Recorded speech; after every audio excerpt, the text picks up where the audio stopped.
funky music.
All right, hello everybody. Welcome to VR Master League here in Oculus venues. This is week 8 of season 2, and we are getting ready to get started here with some matches for you today. Got 4 of them on the way. Going to be a fun day for sure. Now, first up, we have Omega and Team Gravity facing off. Following that, we have Instinct versus Spaghetti, Space Force versus There Is No Team, and we have Toxin and Meta to end the day. So, on the casting desk for you today, I'm Palidore, being joined by a booth of SirDimwi, PAMWOW, so much for subtlety on the cameras, and we have Sputnik and Swift here starting this first match for us with your cast. So, without further ado, I'll just introduce a few of you to there, and we're gonna get into this game. SirDimwi, how's it going, and how you feeling today? It's going fantastic, and I'm just really excited for these matchups. I mean, we're starting with kind of a premier European matchup there, Team Gravity and Omega. That's first place and fourth place of going head to head here to kick us off, and then Instinct and Spaghetti, two of the top teams in North America. Right after that, the Space Force and There's No Team, two stalwart teams who have been here for a very long time, and of course we're ending it off there with Toxin and Meta, two of our two among the best of the rookie teams we have this season.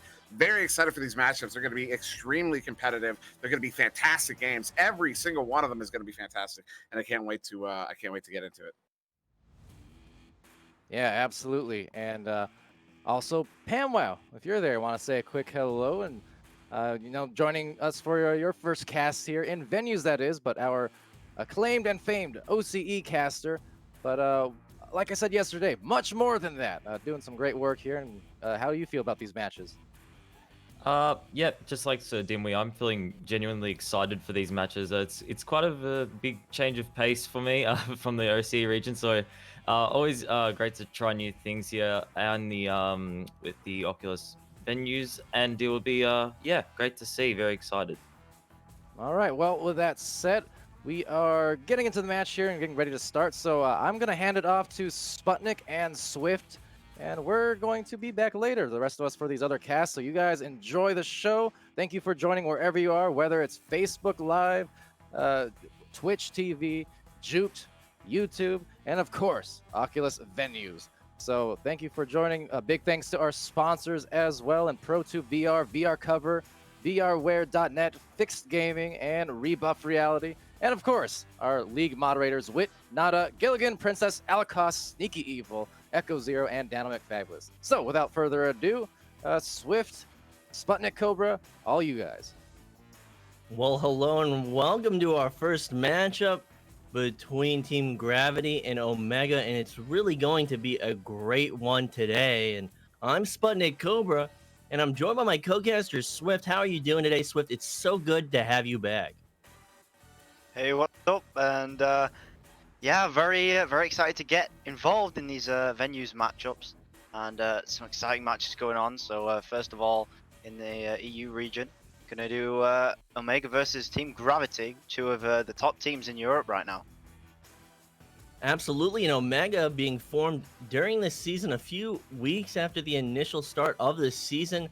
They've been one to surprise us all, and I love watching them play. And they're always very coordinated, very exciting, and I really only have so many adjectives to describe them.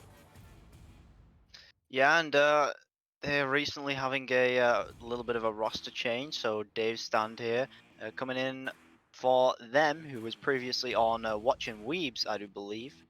And so yeah, interesting to see the roster swap there, and see how that pans out for them. They have been a very strong team in the past couple of weeks, so I do expect to see a very good matchup, even against the likes of Team Gravity. Absolutely, and Dave Stanton is a new name to me. I don't know if he competed under a different name, but it's good to see him playing for such a top-tier team, and I'm now really excited to see what he has in store for us. Yeah, absolutely, and as we wait for this match to get started, of course, want to thank all of you beautiful people for watching today, no matter where you're watching from. Of course, Palidore said it, but I'll say it as well. Appreciate all of you, and without you guys watching, this definitely wouldn't be possible. Along with, of course, everyone else's help. But we already mentioned all you beautiful people, so don't need to worry about that. Absolutely. And as we wait for these teams to ready up, just looking at the stats from the previous season, Team Gravity was so strong. They maintained their strength through the first season of VRML in the European division. They came away with the championship. And I'm thinking that they might be able to do that again this season. With the postseason quickly approaching, it's going to start getting heated up. Yeah, I mean, definitely, and yeah, I definitely do expect to see Omega finishing in that maybe top 3 bracket, definitely in the top 5 at the very least, is what I'm kind of expecting to see from Omega. Of course, Team Gravity right now are in the lead and have been in the lead for the past season and a little bit, but of course, as we all know, last season it was Phantoms who was leading for quite a while, and was fairly in front of Team Gravity. Although apparently only in VRML, because according to Phantoms and some of the members of Phantoms and Gravity, Phantoms would always win in those in the scrims. Oh, sorry, Gravity would always win in the scrims, but they would always lose in the matches. And Phantoms pulled out something like a 24-0 record, which is still a record high. And I don't believe Team Gravity has been beaten yet, so maybe looking to take the lead from Phantoms in that respect. And Team Gravity, which hasn't changed their roster up in a few seasons, they maintain the same strength and coordination that they had in the first season, and they only continue to grow and get better. Yeah, I mean, Team Gravity, they're just so strong. Their team chemistry is really ahead of kind of most of the teams right now, purely because of how long they've just been together, and that really helps them out in that respect. And of course, I've just found out that Dave Stand is actually not the full replacement for Matty per se, but he is a rostered player, a rostered member, I should say, on Omega. So not a substitute, but one of the members of Omega, although I believe not on the main roster, because he would be replacing Matty, who usually plays for Omega. But I have seen in scrims Dave Stand has played with them quite a few times, so there shouldn't really be any difference happening in Omega's chemistry, and if there is, it will be pretty minimal. But that being said, I mean, any minimal difference, any little extra you can get against a team like Team Gravity is gonna matter quite a bit. So I don't know, I'm just waiting to see what we have in store here. Absolutely, and good leadership makes all the difference. I believe that Taco on Thursday is the captain of Omega. Is that correct? Yeah, believe so. And I do know that Viatrex is the captain and has been the long-standing captain for Team Gravity. And under his leadership, they have seen a lot of success, and they continue to see a lot of success. Viatrex being one of the best players in the game and having very strong leadership style, and it definitely inspires a lot of faith among his teammates. Yeah, and actually, Viatrax is one of those people that, I mean, introduced me to VRML. Actually, I'm not a VRML in particular, but just getting into a team. And Viatrax is just such a good guy, such a great person to have in the community, and he's a really encouraging guy. So definitely big up to him. And yeah, as well as the rest of Team Gravity as well. Talked to Simon quite a lot, also a very nice dude. But also, a lot of the guys on Omega played with pretty frequently in scrims and etc. They're all a very friendly bunch of people. Absolutely, and I had the pleasure of meeting Viatrex at Leicester in the UK during the LAN, and he's just a very personable guy, and he's a pleasure to talk to. Yeah, I mean, hoping we can have another one of those soon, although obviously nothing confirmed yet. But yeah, definitely looking forward to that, although with the current situation, pretty difficult to happen. It looks like we will be finding ourselves in a new lobby, so hopefully everything's going fine, and we should be getting started very, very soon. Absolutely, and we're just waiting on these last few seconds for them to ready up, and it's going to be a great match to start off this day. Oculus venues, Juke GG, Twitch.tv, and all the other platforms. It's a pleasure to have you with us, joining us, watching these great matches today on what I like to call Super Sunday. Super Sunday full of Echo Arena matches, top tier, and really just the best that this league has to feature and show everyone. And we're so grateful to be featured on Oculus venues, and it's just, this is what we've been working towards, and it's really just something special. Yeah, of course, got to mention that if you're in venues right now, go into your Oculus store. If you have yet to play this game, go into your store and search for Echo VR and give this game a download. It is completely free, and it is the best game in VR. TM, not TM, just kidding. No, it absolutely is the best game in VR. If you're thinking about playing it, pick it up and give it a try. But with that being said, the ready ups are through and the neutral joust is about to begin.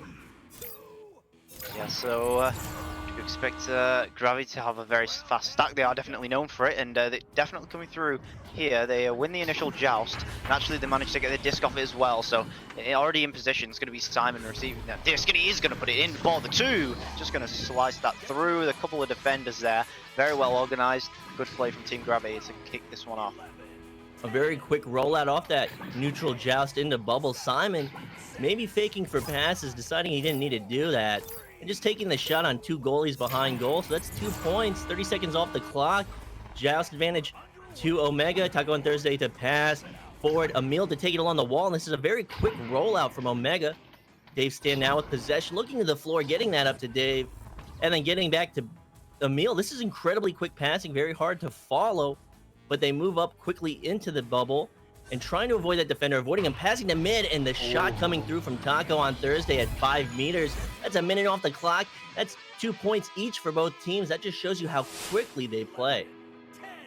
Yeah, and a great passing lineup from Omega will win them those 2 points, and managing to equalize here. Just a minute off the clock, and already some great play from both sides. This is going to be a very close match. And Al Pacino now with possession, setting that back pass.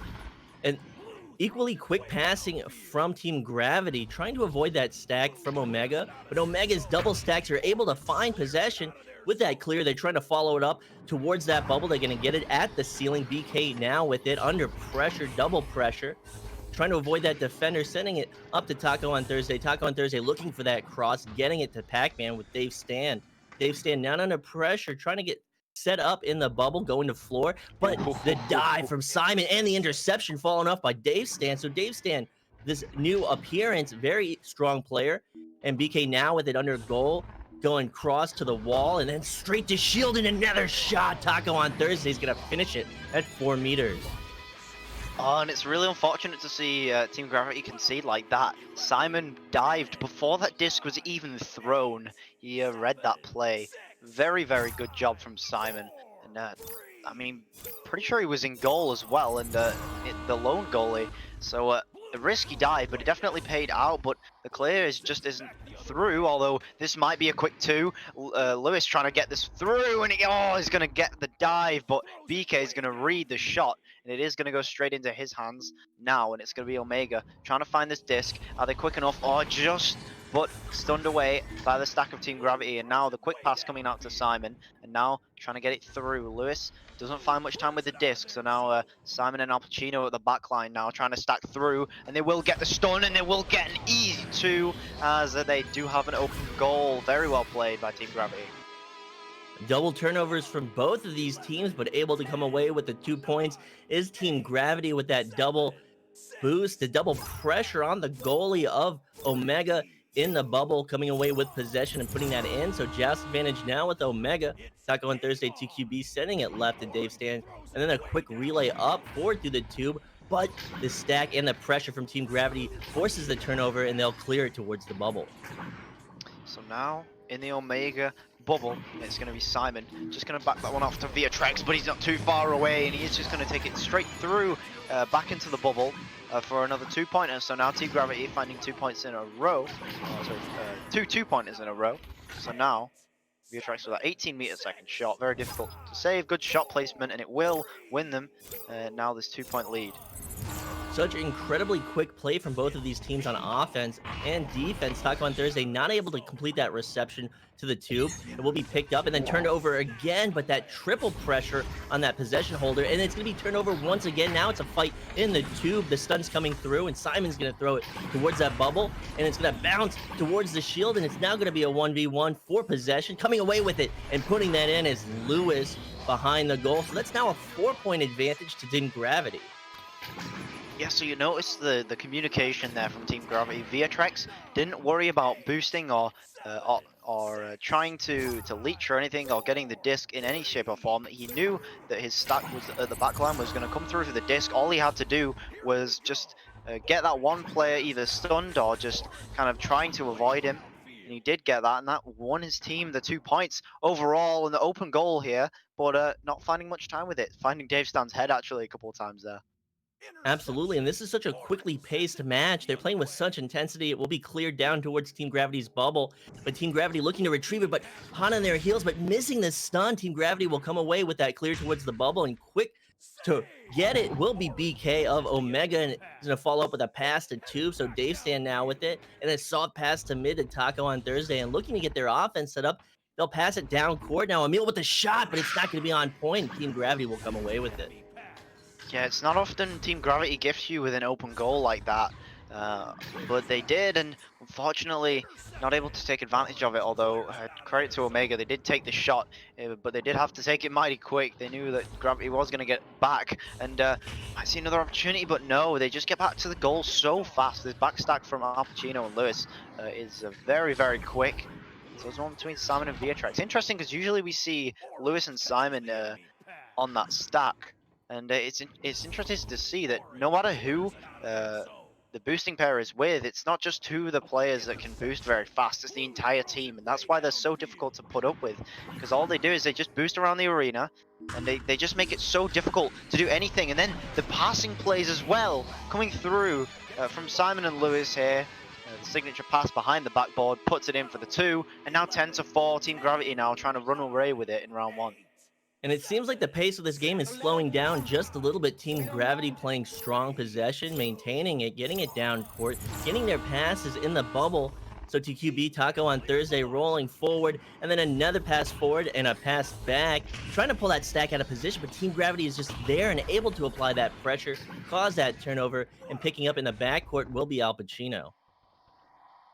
Yeah, passing this off quickly to VRML, and that clear coming through, and a great bounce going straight into Lewis and Simon again, and just clearly that clear was definitely calculated there from VRML, putting it off the side, and he knew exactly where that was going to go.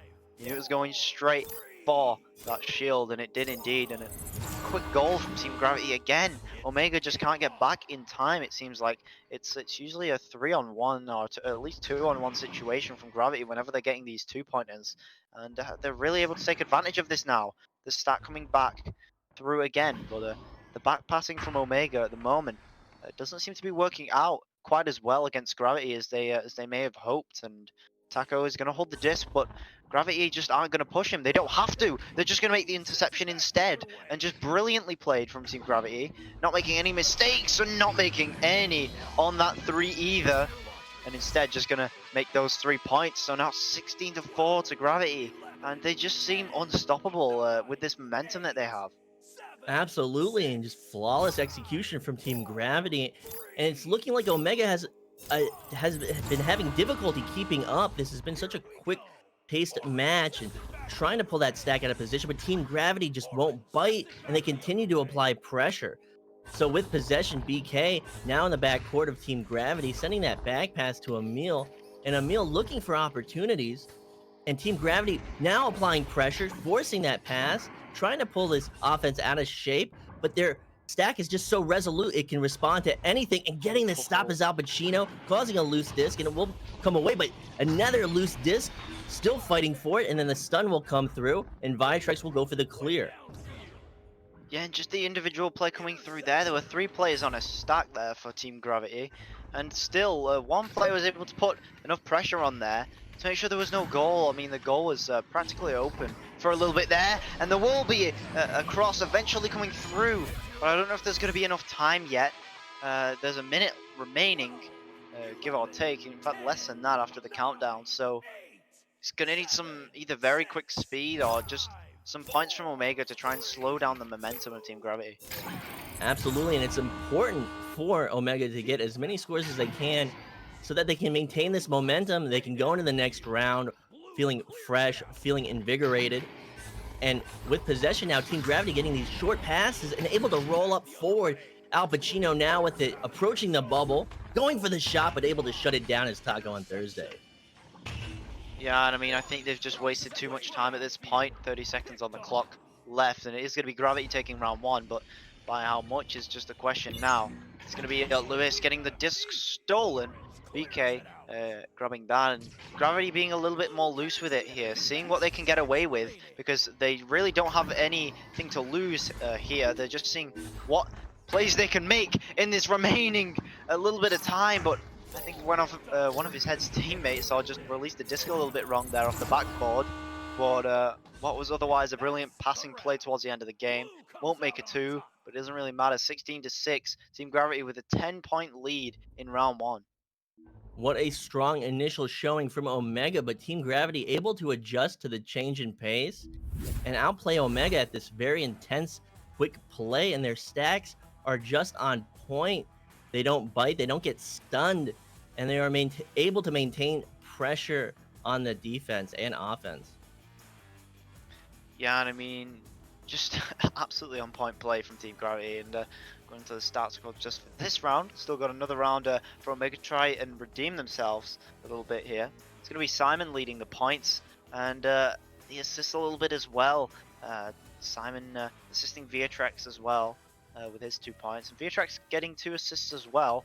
To help out Lewis, who also got 4 points on the board, and also a save as well, and 3 saves over on Omega's side. So Gravity, I mean, they're clearly more on the offensive side than Omega. Omega are struggling to get the passing formations in the Team Gravity half. There's 75% shot taken by Team Gravity. It kind of really shows that. And when I said earlier that this was going to be an exciting match, I really didn't undersell that. This is incredibly fast-paced, high intensity, and the second round is just going to be as amazing. And now kicking off for yet another neutral joust. This time going to be Omega winning it, but not making it too far to the Gravity half. And now going to be a stack race, Omega getting it through. But all the plays are back, and in fact, the stack coming up quick and not managing to get the disc, but managing to disrupt it a little bit and buy a little bit of time here for Team Gravity, which is exactly what Omega do not want to happen. They want to give Gravity as little time as possible. But Viatrex is going to just take that disc, and he's going to try for the 3-point shot, but just going to get on the ding here. And the stun coming through nicely for Omega. That 3-pointer being missed, but another interception. Simon going to take it in for the 3 on the fadeaway shot from 11 meters out. Team Gravity with that full court pressure off Nest, able to read that clear off the stack, find the momentum, the speed, get the interception, and that's 3 points on the board, a minute off the clock. Yeah, just great play from Gravity, and it seemed like Omega were able to get some passes through there, but it just wasn't enough. There was too much pressure on, and there still looks like there is. This pass not quite working out. The first one not quite either. So Viatrex trying to put some disruption onto this passing formation here. They're really not scared to leave their goal open. They know they're going to get back in time. And 2 players contesting just 1 here for Omega. The back pass as well, working out quickly for Gravity. Goes all the way through. Doesn't really matter. Simon and Al Pacino already on it for the stack. The pass coming through under the goal and getting it past the goalie with that pass and dunk. So another goal for Simon, and now 5-0 to Team Gravity. and doing it with such grace. Taco on Thursday with that 2 versus 1 in the bubble. It's so hard to stop those, especially with that short passing from Simon to Al Pacino and Al Pacino back to Simon. So Joust advantage back to Omega. Taco on Thursday will miss that pass, and they can't afford to make any more errors, and the shot will come through, but luckily it will bounce off the back of the rim and it will be slapped down. But look at Team Gravity stack so quick to recover, sending it below goal, and another shot from Viatrex at 4 meters. It's like, do these guys ever break their stack? Ever?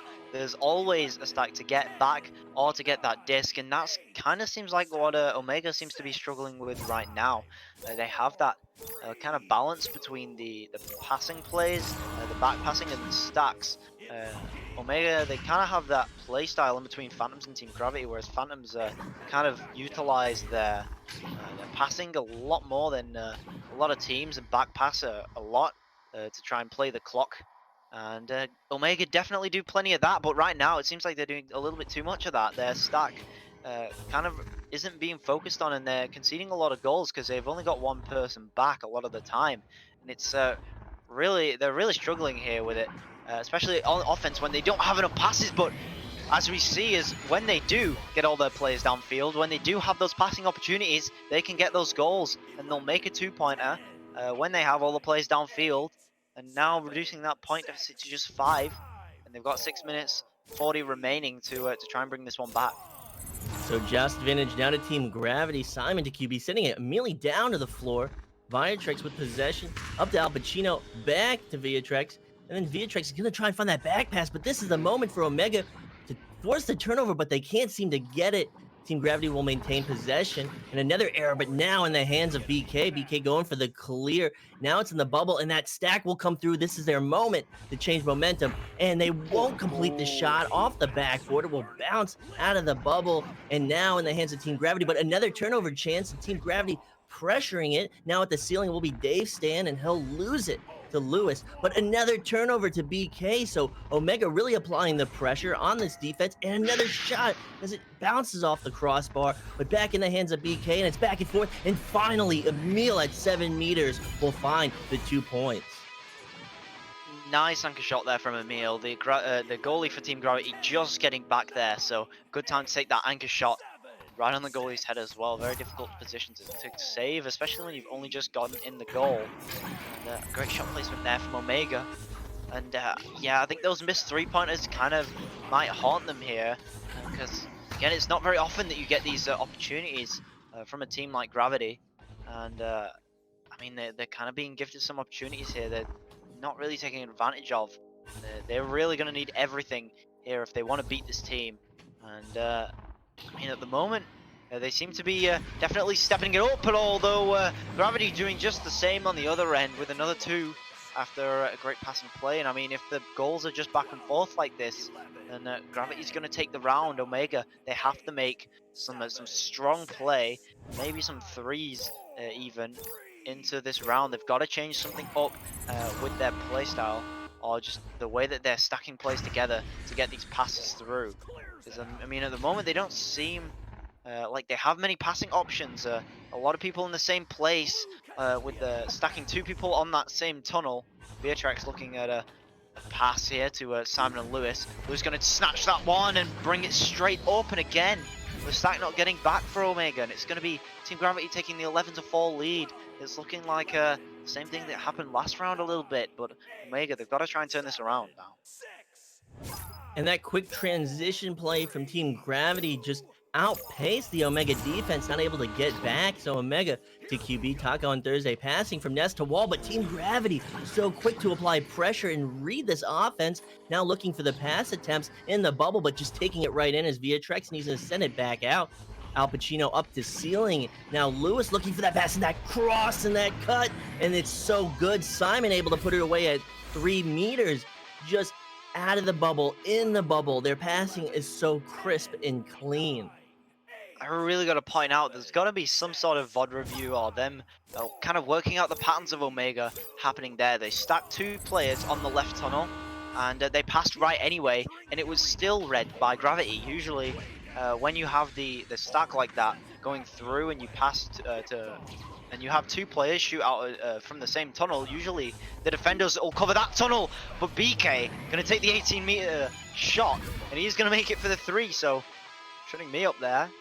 But I mean, yeah, I mean, Gravity, they just know exactly what to do against Omega. But if Omega keep making these opportunities that Gravity are giving them with these occasional mistakes now into round 2, then they might just have a chance. Although I expect Gravity to try and seal things up here.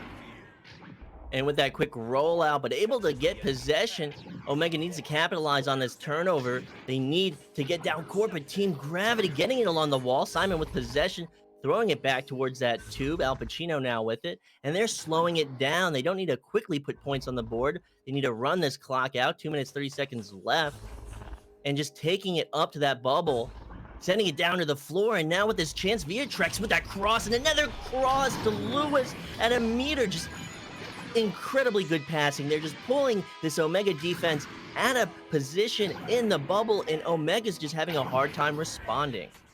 Yeah, and I mean, half of those passes, they weren't even looking. They knew what to do before the play even unfolded. And I mean, just great teamwork from Team Gravity there to find those passes. And I mean, Omega, they have less than half of Team Gravity's points.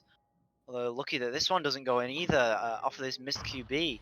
I mean, a lot of these actually recently, kind of strange to see. Maybe something to do with the roster. Maybe they haven't played with Dave Stand as much as I may have thought.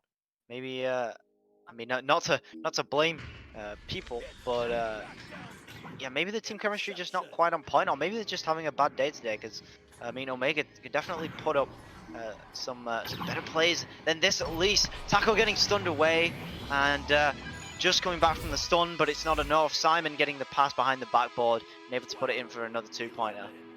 Taco on Thursday expecting that very close shot from in front of the goal, and VRML opting just to send it behind goal to Simon. Simon will finish it off, so it's a 10-point lead to Team Gravity.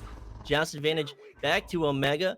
Quick rollout. They get these quick rollouts, but they can't maintain the forward momentum, but able to pick it back up, get that stun. But Team Gravity so quick to respond every time. They're going to go for that shot off the ceiling, that clear towards bubble. It's going to be slapped down, but Team Gravity will pick it back up and have another chance at this offense.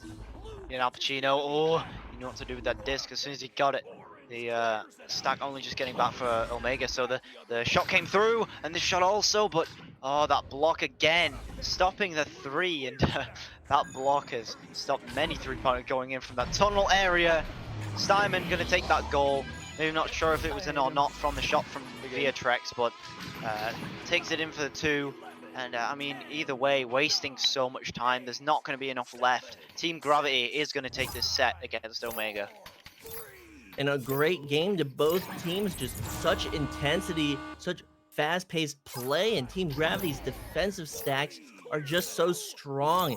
And Omega just not able to get around them. They're not able to maintain possession, gets it up in the bubble, and Team Gravity just really making quick work of them. Yeah, and I mean, Omega, they were having some real trouble getting the stacks back. I mean, just kind of in general. That being said, let's head straight to the stats. And again, gonna be Simon leading with those points with 21 here. Beautiful amount of points here.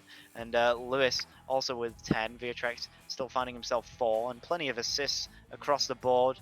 Still 72% shots taken to Gravity, so actually the same metric as we saw since the last round. So kind of the same thing, kind of more of the same happening in that round. Team Gravity just finding all the offense, not much being given to Omega. Absolutely, and with the conclusion of this first matchup, we will be going into the second matchup. I've been SputnikKobra, that's been Swift, my co-caster, and SirDimwi will take it away from here. And yeah, so we're going to go to a quick intermission. Thank you, Sputnik and Swift. They will return for Toxin versus Meta. But until then, excuse me, have a little, what do you say, frog in the throat. Next up, we have Instinct versus Spaghetti. So stay tuned for that. We will be right back after this quick intermission, and I will be back with PAMWOW.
And welcome back. I told you it wouldn't be long there, Jackson Jills. And we have another exciting matchup of Becca Arena here for you here on VRML. And yes, Instinct versus Spaghetti. Before we get to that, I am SirDimwi here with so much photography on cameras and PAMWOW, a recent addition to our caster team from the Oceania region. PAMWOW, man, how you doing today? I know it's early for you. Good morning. I'm doing great, and it was worth the wake up, the early wake up here. Instinct versus Spaghetti here, we're going to be seeing in quite a few minutes. And look, after looking at the recent challenge that they've had, they had a recent challenge on June 28th. It was a 42-20, and Spaghetti was able to take that one away. But very interesting to see because, you know what, challenges are completely different to game days, and that's what we might see here. And yeah, these are in North America, number 4 and third place and fourth place. Wow, confusing my my everything there. And both within that 1290 rounded MMR bracket. And yes, both teams have played many times before. And very excited to see them face off once again. I mean, this is guaranteed to be a high-level match now that, especially since Instinct has been, both these teams kind of had, newer rosters sort of this season.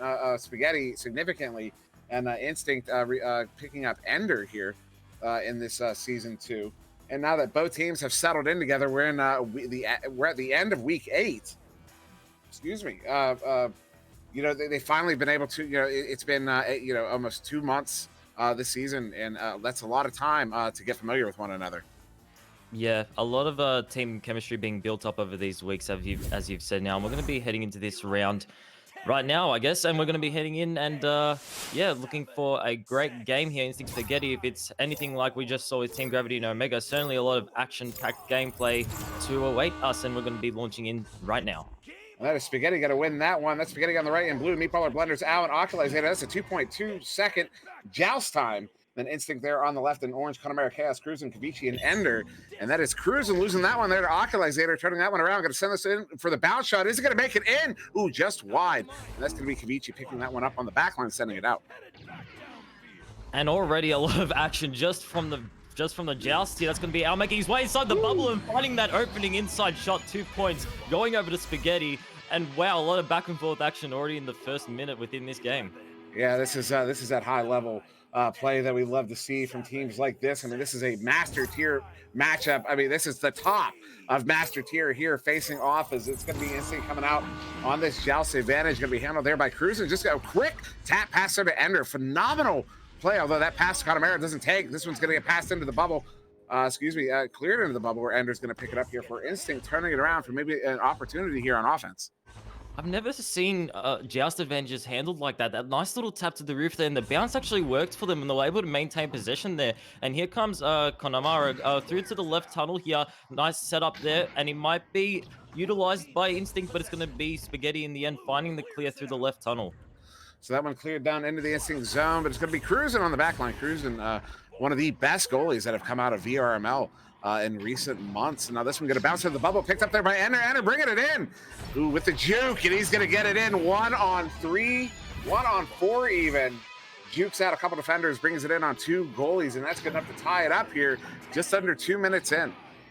I love that little delay that Ender did there, and great passing coming from Cruisin as well to the backboard there. Ender did well with that disc, and we're going to be heading in with the joust advantage of Spaghetti here, 2-2, and with 8 minutes left. So much action already, and it's great to see. And we're going to see Oculizer to Meatball passing it down to the right, and that's going to be Al from all the long shot coming from Al. 3 points going to Spaghetti, 19 meters. Now, I don't know if Cruisin was doing a gambit bait there, hiding out in a tunnel, and I just got beat, or if maybe he was late to come out because I saw him just getting up to the goal as that shot came in, and what a shot it was there from Al. Yeah, good 3 there. Phenomenal play. I wasn't expecting it, but now it's going to be Cruisin here for Instinct, sending that one across to Connemara here on the near side wall. Going to walk this one up under pressure now, but still with a little bit of room, so he's going to keep on walking. These shoes were made for walking. He chases that one down, loses it, mishandles it, going to be turned over. Oculizator with it, so he's going to get the stun out, and now bringing it into the zone. Pass back there to Ender. Ender ducking one, coming in. Going to pass this one across to Connemara, but just out of reach, and now chasing it down. Yep, and that's going to be Spaghetti contesting for the ball here. Meatball, a pass back right to Blenders, who was getting pressured by Instinct, but he didn't let that pressure get to him, and they're going to find the clear right through to the bubble of Instinct, and they're going to be looking for some regrabs to apply some pressure here. That's going to be Al finding the disc on the left wall, looking for a play here. Might go for a pass cross up into the bubble. That's going to be Al looking for a shot, but didn't quite find it. It's going to get stolen, and stolen yet again from both teams here, looking for the disc. Everyone wants it. Al going for the backboard shot, didn't quite find it. It's going to bounce off to the left, and Instinct might look for a counterplay here, but that's going to be Meatballer finding the rebound, and he's going to get punched off. The disc not going to go exactly where he wants it to go. A bit of dubstep action into the trench there, but that's going to be Blenders finding it and potentially looking for another shot. Oh, I'm going to be stealing that dubstep action, but Al with another shot there, but that was Cruising with a save on that one. And no, we have a drop there on Spaghetti. It looks like one of their players has gone out, so it's going to be 3-on-4, but Spaghetti in possession here. Al going up to Oculizator under assault, gets it back. That's Al picking it up, and he's going to get stunned out there by Ender, trying to turn it around now for Instinct. Look for that clear out. It sends it down there to Connemara Chaos. Connemara Chaos on the floor. Look for the steep toss in, but it goes right to the chain there. Actually hits them in the head, and they pick that one up. Oculizator turning it around now for Spaghetti with a 3v4. Yeah, and although it's a 4v3, Spaghetti's certainly doing well to apply this pressure here. Here comes Oculizer. They might just find a few points here with this situation. They're playing around the back of the board, but it's going to get slapped out there by Instinct. And you'd assume that Instinct might be able to look for a counterplay and assert some more aggression onto Spaghetti, but Spaghetti's doing well with their possession here. They're maintaining it at a great standard, except for that pass. It's going to find its way to Kavici, and Kavici looking for a clear through to the right tunnel, didn't quite find it, and it's going to find its way right to Blenders. Blenders looking for another pass here to the bottom. Al didn't quite grab it in time, and that's going to go right to Instinct, looking for a play now. This one going to bounce down in the Spaghetti bubble. Looks like a player from Spaghetti is going to get there. That is Blenders. And actually expecting to see that player rejoin any moment, as it has been a minute. I expect that someone's gotten an invite out, maybe. But now Al with it. Al sending this one through mid. And what we're really seeing here is one of the best offenses in the league versus one of the best defenses in the league. And that's Spaghetti with that offense, that ridiculously capable of offense. And there, Llama Cat coming in actually to sub. And now a bounce off the barrier. Not sure what happened to that other player. Maybe lost power or something to that effect. So Llama Cat coming in for Spaghetti here at the 13th hour. And now picked up by Ender. Ender going to clear this one in for Instinct. Back to full strength here. We're back to 4v4. Connemara Chaos coming in. Going to juke. Cross pass to Ender. Ender going to set that one in gingerly for the 2. Great play there from Ender, and closing up this score 4-5 with only a 1-point lead for Spaghetti. Although they do have their 4v4 back in action now, so let's see if Llama Cat can even up the tides here. And you know what? Spaghetti did very well to maintain their pressure and lead throughout that situation of 3v4. And it's actually great to see across the board here. And we're going to see Oculus Sada, sorry, my OCE dialect is showing. We've got these new NA team names are all foreign to me. Here comes Connemara through the right tunnel. It's going to be hovering there, and that's going to be Oculisator. Oh, that's always going to get me, that name. Anyway, Oculisator passing it through to the bubble, but that's going to be Cruising in the end. So Instinct now in possession with it here. Cruising sending that one across. Going to bounce off the station block. Oculisator picking that one up. Going to send it down to Al. The back in possession is Spaghetti. Al moving in. Al has a cross pass. Hits Llama. Llama bringing it in. Llama's going to hit it for the 2, and that's going to give Spaghetti a 3-point lead. Wow, great play there from Llama now. They're great passing across the board, and we're going to get heading to the just advantage now of Instinct, making their way in with 3 minutes 20 left on the clock with a 3-pointer.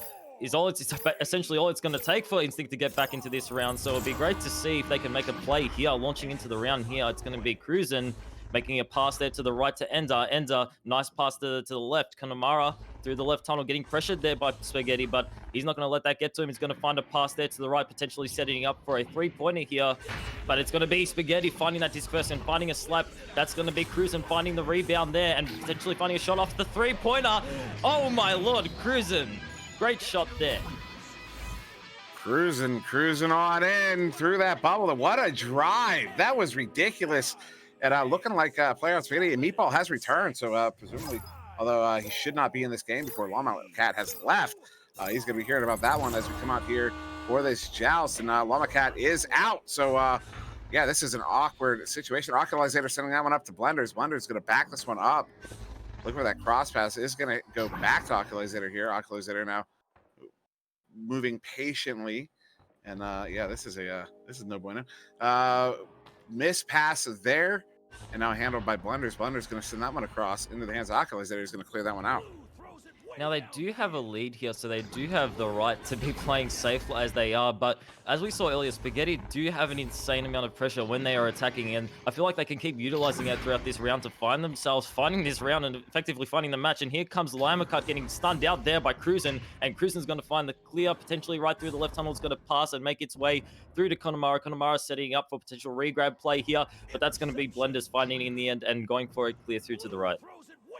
And I picked up there by Oculus. They're going to clear this one in all the way down into the Instinct bubble where it's going to be handled. Well, Cruising trying to get there. Cruising over to Ender. Ender now with this one going to send this one up to Kavichi. Kavichi cross pass all the way over there to Connemara Chaos. Connemara moving in on the near side wall.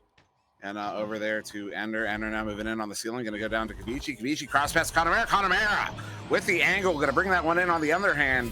And Instinct going to take a 1-point lead here with just about a minute to go. And since this round has begun a lot of back and forth action, as I'm going to keep repeating throughout this round, 2-pointer after 2-pointer coming from each team here, and the scores are just going to keep getting tighter and tighter as we progress into the last minute of this round here with 50 seconds left on the clock. Every play matters here, and it's going to be hovering in the trench. It's going to be setting up a potential counterplay in the bubble here, but it's going to...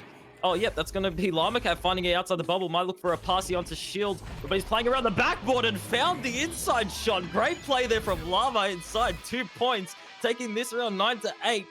And I believe with 30 seconds left, Instinct certainly going to be looking for a speedy reply here, or else I'll be Spaghetti taking away the first round. And so, yeah, 20 seconds to go here. Instinct down by 1. They're going to come out with this Joust advantage. And now handled there by Cruisin'. Cruisin' going to send that one up there to Ender. Ender sending it through mid. Going to go down there to Connemara Chaos. Connemara Chaos walking in on the far side there. It's a 4-on-3 in the moment. Ender coming in. Ender going to cross it to Connemara, bringing it in. And Ender's going to plant it in for the 2. And that's going to end round 1, 10-9. In the final 4 seconds of the first round, we're going to see Team Instinct clutching it up. And wow, what a great first round. A lot of action coming in, and very excited to see this second round here. Hopefully with no player drops throughout this second round, it will be great to see. But regardless, still a great first round, and Instinct and Spaghetti certainly giving each other a run for their money. And yeah, great first round. So yeah, after 1, it's going to be Instinct 10-9. You've got your game high points there to Ender with 6. But just barely as Al picked up 5, Limacat with 4, and Cruising there with 2, Connemara with 2. And then also, one thing I'm also noticing is not a whole lot of saves on the board, although we saw, how many times Instinct was able to stuff their bubble down in their end and just stop any assault from Spaghetti. And being informed now that we're going to be taking a 5-minute timeout here to figure out the roster situation. So we're going to have a few minutes between these rounds. And yeah, but what a showing by both these teams. I mean, that was a fantastic back and forth there. I mean, all the way down to the end. That last goal going in by Ender with just, it was about 3 seconds, 3-4 seconds left. Yeah, definitely showing the common case of every second mattering in games, especially games like this, Echo Arena. It's like every play, every pass, you can definitely see being utilized throughout both teams here, Instinct and Spaghetti. And Instinct was just able to clutch up in those final few seconds, and they they did make that count in that final play. Great passes across the board. Definitely, he wasn't afraid. They weren't afraid to make back passes, although they had like 5 seconds left. They weren't afraid to make back passes and make the proper plays, which is definitely showing their great collection, their great calmness. They're not, essentially they're doing great, Team Instinct here this game. But Spaghetti certainly giving them a run for their money. Yeah, and again, Spaghetti with that exceptionally capable offense. I mean, they've been running up scores on half the Master Tier division. And we do have all of Spaghetti back into the game here. Meatballer has returned. Limacat has taken a seat here. It's stepped aside, I would say, rather. And so we should be getting going here any minute. And what a fantastic. But I mean, just Instinct just going to take that one in the first round and very close. So I mean, this is a game that I very likely see going to three rounds here, without a doubt. And if it's anything like the first round here, I'm extremely excited to see this second round. Be very excited to see if Spaghetti can find a response here. But yeah, as you said, both teams definitely showing a lot of promise from this first round. Both teams definitely showing great potential with their passing, their possession, just everything in general. And yeah, extremely different to what I'm used to from the OCE region. Like the regrabs here are on point, the passes are on point. It's just so fast. It's high action. It's just everything that you'd want to see within a game, and it's all happening here. And we're going to be going to the second round quite soon. But yeah, genuinely excited to see that. And while we have a moment, although maybe just a moment, actually, they just hit it. Just get a quick shout out to the sponsors: VR Cover, ProTube VR, Rebuff Reality, VRWare, Fixed Gaming. And of course, also, well, actually, we have about a full minute here. So also shout out to our viewers on venues, also Facebook, on Twitch.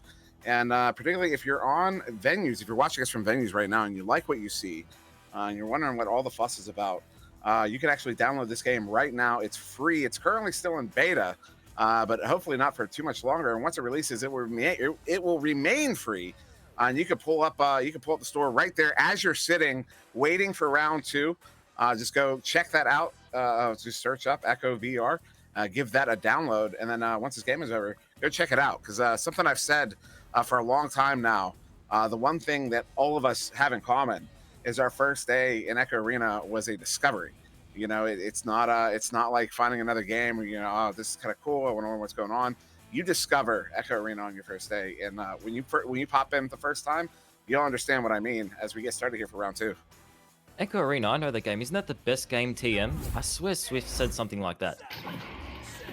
It is the best game. I mean, it's just like, it's one of the few things I still do. One of the few games I still play at my age. But now we are going to get started here in round 2. And that's going to be Ender picking that one up here for Instinct. That's a 2-second joust. Not quite under that the 2.0 there. It's just about, and then a good stops there by Meatballer, turning that one around. Going to send it through the near side tube. And back down into the Instinct zone. Chains are going to get down there. Good leash here by Al.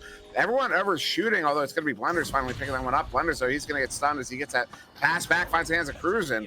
Excuse me, that was a pass in, but finds hands of Cruising. Now Kavichi with it, get a back pass Cruising. Now Instinct going to turn this one around as this one gets cleared to mid. And quite a few awkward bounces off Bowtie there. We could see the players overshooting. No one expected those bounces coming in, but that's going to be Blenders finding the steal. But Ender's there yet again to find that re-steal again, and that's going to be the regrabs coming in from Spaghetti looking to defend this one. And that's going to be Spaghetti trying to quickly grab this disc away from Ender, but they're not going to be able to find it in time. Ender's going to find the pass down to Kavichi, and Kavichi is going to find that inside shot, opening up this second round 2-0. Great plays there across the board from Instinct. And a bit of a hassle for the disc there inside the defense region of Spaghetti. Disc hasn't been working for any of the teams within the first minute of this second round, but Instinct were just able to utilize that midst of chaos there, and they were able to find those 2 points. So now it's Oculus here with this one as they stun out Ender on the aggressive defensive play there. And Ock going to send this one through, but there, the bounce right in the hands of Connemara. Connemara sending it right back to Ock, who gets a headbutt, but right back to Connemara. To Ender, empty lane, going to take a shot. He's going to hit it on the fade. 17 meters out, Ender going to hit it for the 3, and Instinct is up by 5.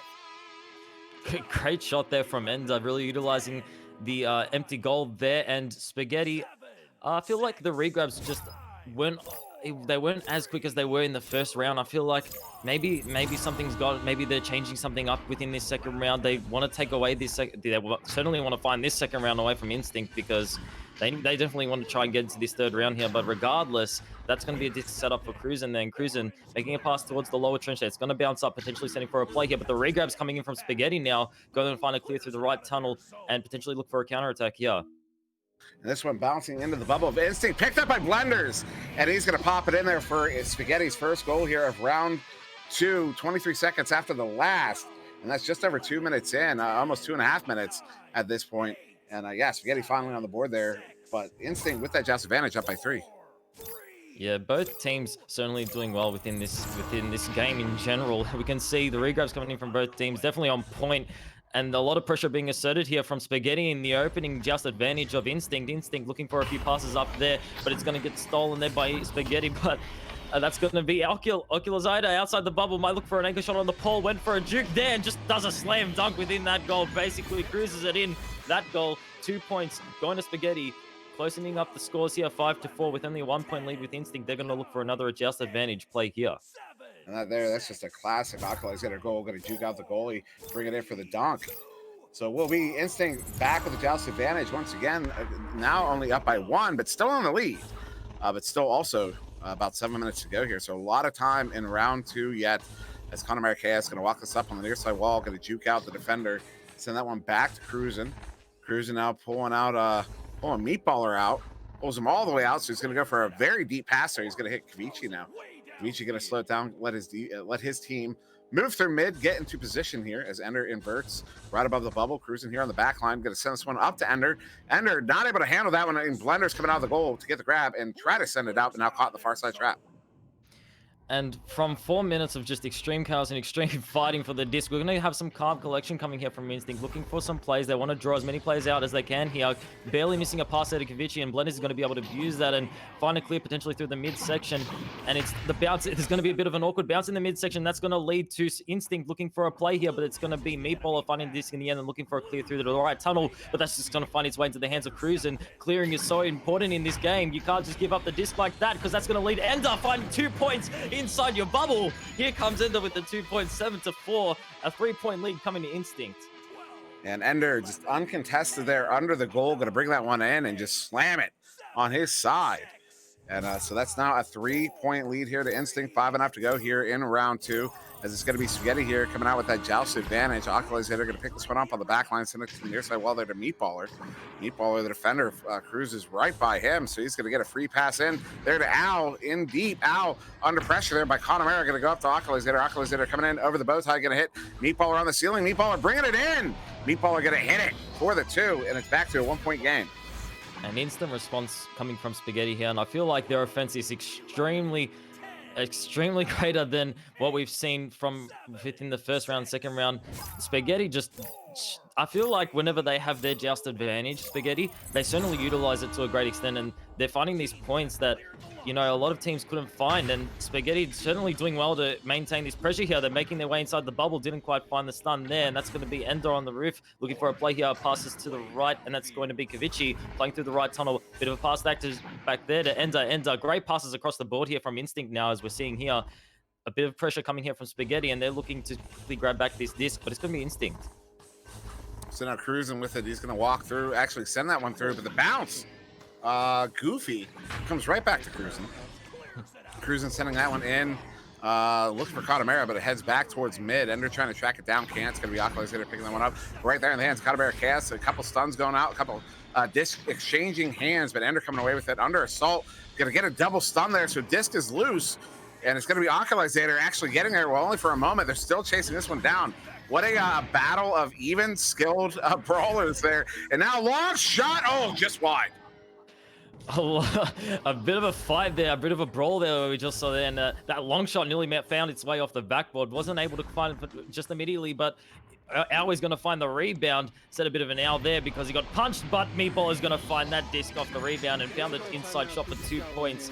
And I feel like something that I've noticed within this game that I'm going to briefly mention here, clears are just so important, and they're going to go for a bit of a technical timeout here, but regardless, clears are just so important within this game, and I feel like clearing just for the sake of clearing isn't good enough, because as we saw earlier, Instinct were able to abuse that bit of a reckless clear coming from Spaghetti, and they were just able to find that follow-up 2 points to just kind of ease their situation within this game, within this round per se. And Spaghetti, I feel like when you're making a clear, it has to work for your team. Otherwise, it's going to be turned against you, that clear, and you might as well not have cleared at all in general. And that's going to be Instinct.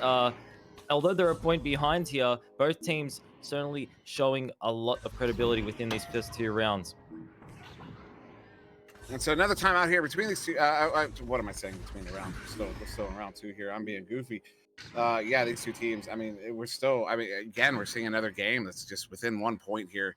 And regardless of roster activity, it's still 1-point game. I mean, these 2 teams are so evenly matched. I can't wait to see them play in the playoffs, because that's when playoffs is when the gloves come off. That's when everybody is kicking it up to that next level, whether or not they know they can go to that next level. Everyone goes there in the playoffs, and these are 2 teams that are very likely to make it in as we approach the to be guaranteed to make it in as we approach the end of the season here at the end of week 8. Both of them up in that 1290 bracket. The only two in the 1290. Next below them is Synapse at 1260.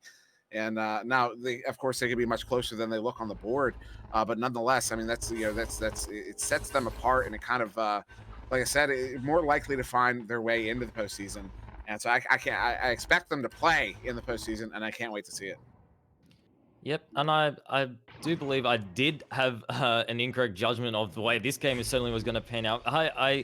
I did make a statement earlier about the challenge match that they had recently, and although Spaghetti were able to come out on top of that, it certainly shows here how a game day is completely different to a challenge day, and definitely both teams bringing their role into this game here, and with literally a 1-point lead for Spaghetti, and if we get into a round 3 here, that'll be great to see, because both teams certainly putting on a performance for us today, and yeah, great to see. And yeah, I guess I mean we still have the moment here. Shout out to everyone watching, everyone in Twitch, everyone in venues, everyone on Facebook Live. We appreciate that you're watching. I'm not going to hit you with an advertisement. I'm just honestly thankful. Thankful to everybody who's here watching this. There's a lot of work put in by a lot of really good people, and I mean the overlay that you're seeing right now, largely responsible was Palidore. You know, that's it, the amount of work he's put into that, and just there's so many people involved. And I'm stalling as I try to pull up the list so I don't forget anybody off the top of my head as I get the list here. Yeah, finally, there we go. I mean, you've got your league mods in North America: Wick, Gilligan, Steaky Evil, who just left for college, Princess AG, and Dana McFabulous, who's constantly working. And then our European league mods: Nada, Alacost, Echo Zero. They're all constantly they're always working. There's always so much. Gil gets annoyed with me periodically because I like to throw a lot of stuff at him, and he'll be like, "Dude, you know how busy we are?" And because they are very busy, they're constantly busy. And then our governing moderators, Dacaman, of course, Palidore, and Mama Birds, who you've seen more active in the Discord as of late. The VRML board is made up of Dacaman, Sleepy, Nightfire, Palidore, Buxton, and Mama Bird.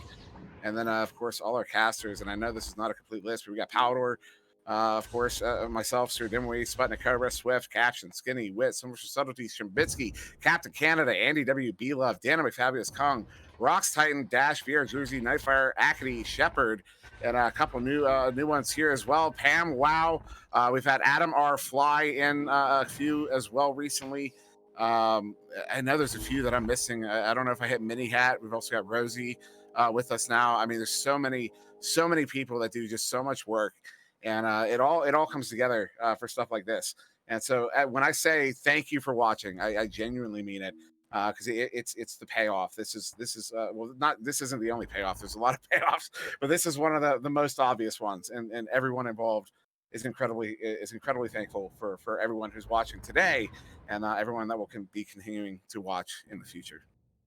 Yep, and that name Palidore will always kind of stick out to me because he's just had a very great influence on basically what I'm doing right now, the casting. It's just because he would stay and do a lot of the OC matches with me, and he basically eased me into this this work that I'm doing right now, and I've loved every moment of it, and I'm love what I'm doing right now, and it's great to see. And basically, yeah, Palidore and the community as well. You've all influenced me to do what I'm doing right now, so extremely grateful for you all being here, and great to see you all. And also, yeah, Palidore, yeah, just a name that will always stick out to me. And so I'm gonna try something ridiculous, all right? And I'm not even gonna be able to see the results. I expect Nightfire.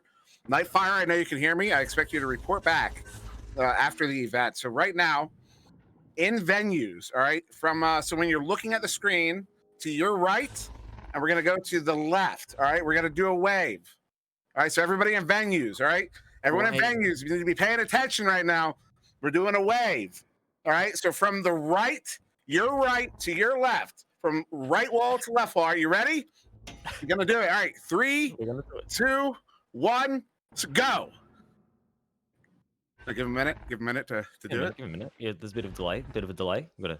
All right. That was pretty good. I expected it was pretty good, but I think you guys could do better. All right, We I can think you definitely guys can do better. All right, so we're gonna try again. All right, this time, same thing.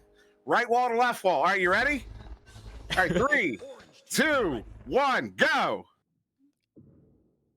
All right, okay, a bit better than the last one. I think Not that was bad. pretty good. I think it was pretty Yeah, good. yeah, yeah, yeah. Maybe if we get the people watching as well to like chip in as well, maybe that would help out. But Instinct readying up here, and they might see a ready up from Spaghetti coming soon.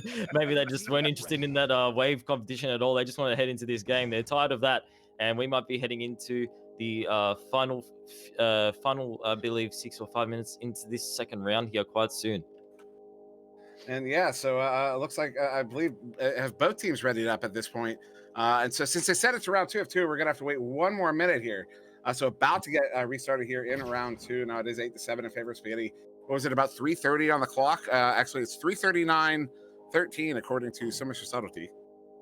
And reminder, he is our cameraman, our pro cameraman. And yeah, as I think if we're going to keep talking about Instinct and Spaghetti here, based on the first round, both teams certainly have good things that they can take away from this game. And I feel like regardless of who wins here, it's definitely both teams have something to be proud of, because, hey, with the plays that we've seen throughout the first round and half the second round here, yeah, a lot of great plays coming across the board, and extremely excited to head back into the second round here. And that's exactly what we're going to be doing here with Instinct with the just advantage. So just to reiterate, because I have nothing else to say as we count down here, it's going to be 8-7 on the board in favor of Spaghetti, 3:39 on the clock as we launch out here. Instinct with that joust advantage is going to be Kavichi with this one, and look how quickly it comes to a stop here on both the packs, and cross pass there going to find its way to Ender. Ender trying to find the wall there, lost his hand for a moment, but does get that cross pass over to Connemara. Connemara going to go back to Kavichi. Kavichi going to send this one in and over to Ender, and Ender now moving in, breaks his, well, the defense breaks away, but only for a moment as he gets this one deep in. Does find its way to Connemara. Connemara now danger on this near side wall, but going to go for that reset to Kavichi. Kavichi going to go to Ender. Ender looking for a lane, coming in, cross pass, Connemara. Oh, just wide, uncharacteristic, and that one's going to bounce out. Great passes, great plays, and you could also say great instinct coming from Team Instinct here in the opening just advantage here. They're definitely utilizing it and utilizing their pressure that they have on Spaghetti within this first play here, and Ender's going to have the disc here playing around the left side, might look for a pass through to the right.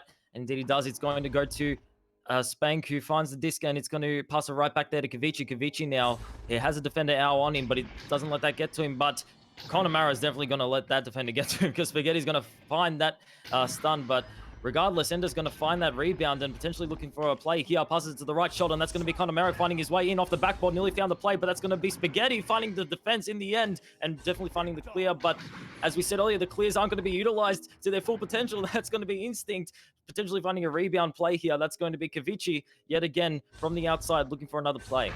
Now Kavichi moving in, going to cross that one over to Ender. Ender going to go to Connemara. Connemara on the edge of the bubble, going back to Ender. Ender's going to bring it in, and he hits it off the head of Blender. Is good for the 2. And also notable, and I noticed it first out, but I didn't actually dig, and I should have. Kavichi came out as goalie, or excuse me, as quarterback. That's usually a spot taken by Cruzen. Cruzen is currently out, replaced by Spank. So Spank coming in during that time out there.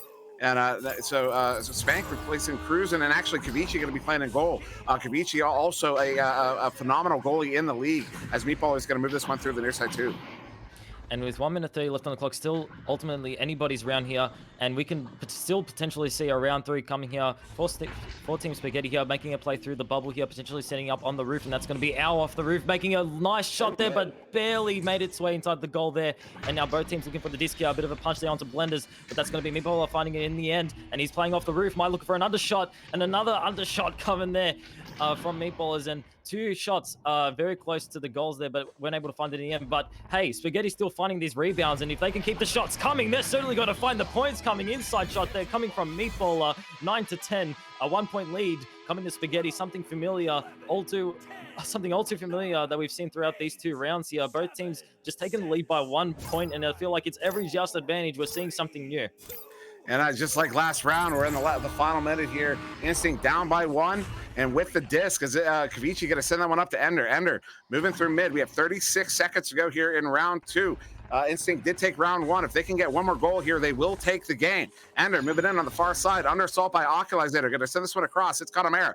Connemara has a teammate. Has Spank moving in, but a good read there by Al. Al's going to clear it. It's not out. Kavichi trying to track it down. It's going to be Connemara picking it up. Connemara under assault. Going to send this one in deep. Going to get the flat bounce off the back wall. Race for it. Blenders picks it up. He's going to get stunned out. 11 seconds ago. Ender picking it up. Ender moving in on the side of the bubble. 8 seconds, 7 seconds, 6 seconds. Pass in. Shot goes wide. Picked up by Connemara. Bring it in. One last opportunity. We're going to round 3. Oh my lord, the passes, and it was the final 7 seconds, just like last round, and that shot just barely missing off target there, and Instinct were able to secure that second round. But regardless, we're going to be heading into the third round quite soon here, and Spaghetti certainly did well to hold down the fort in those last few seconds there, and did well to clear, basically all those attempts made on target there. But yeah, I feel like Instinct, they definitely had a play going on there, and within the final 7 seconds, just practically mimicking that first round where we saw them clutch up in those last few seconds. We nearly saw a similar case there in the final few seconds of that second round. But yeah, as I said, regardless, we're going to be heading into this third round, and hey, I'm not mad. I'm extremely excited to see this third round, excuse me, because Instinct and Spaghetti certainly have been putting on a performance, and it's been great to see, great to cast over. And we are very quickly going into that third round here. Teams had to restart the clock, so they restart it. We start immediately, and that's going to be Instinct winning that joust initially. Ender with it. Ender ducking that chain, coming back for him like he has eyes in the back of his head there. And that's a 1.85 joust time. And now an anchor's actually a pass to Spank, but Spank going to send this one back. But Al gets a grab. Ender gets a stun, trying to track it down. And he's going to get stunned out. Double stun with Blenders. Meatball are picking it up. He's going to clear that one through mid.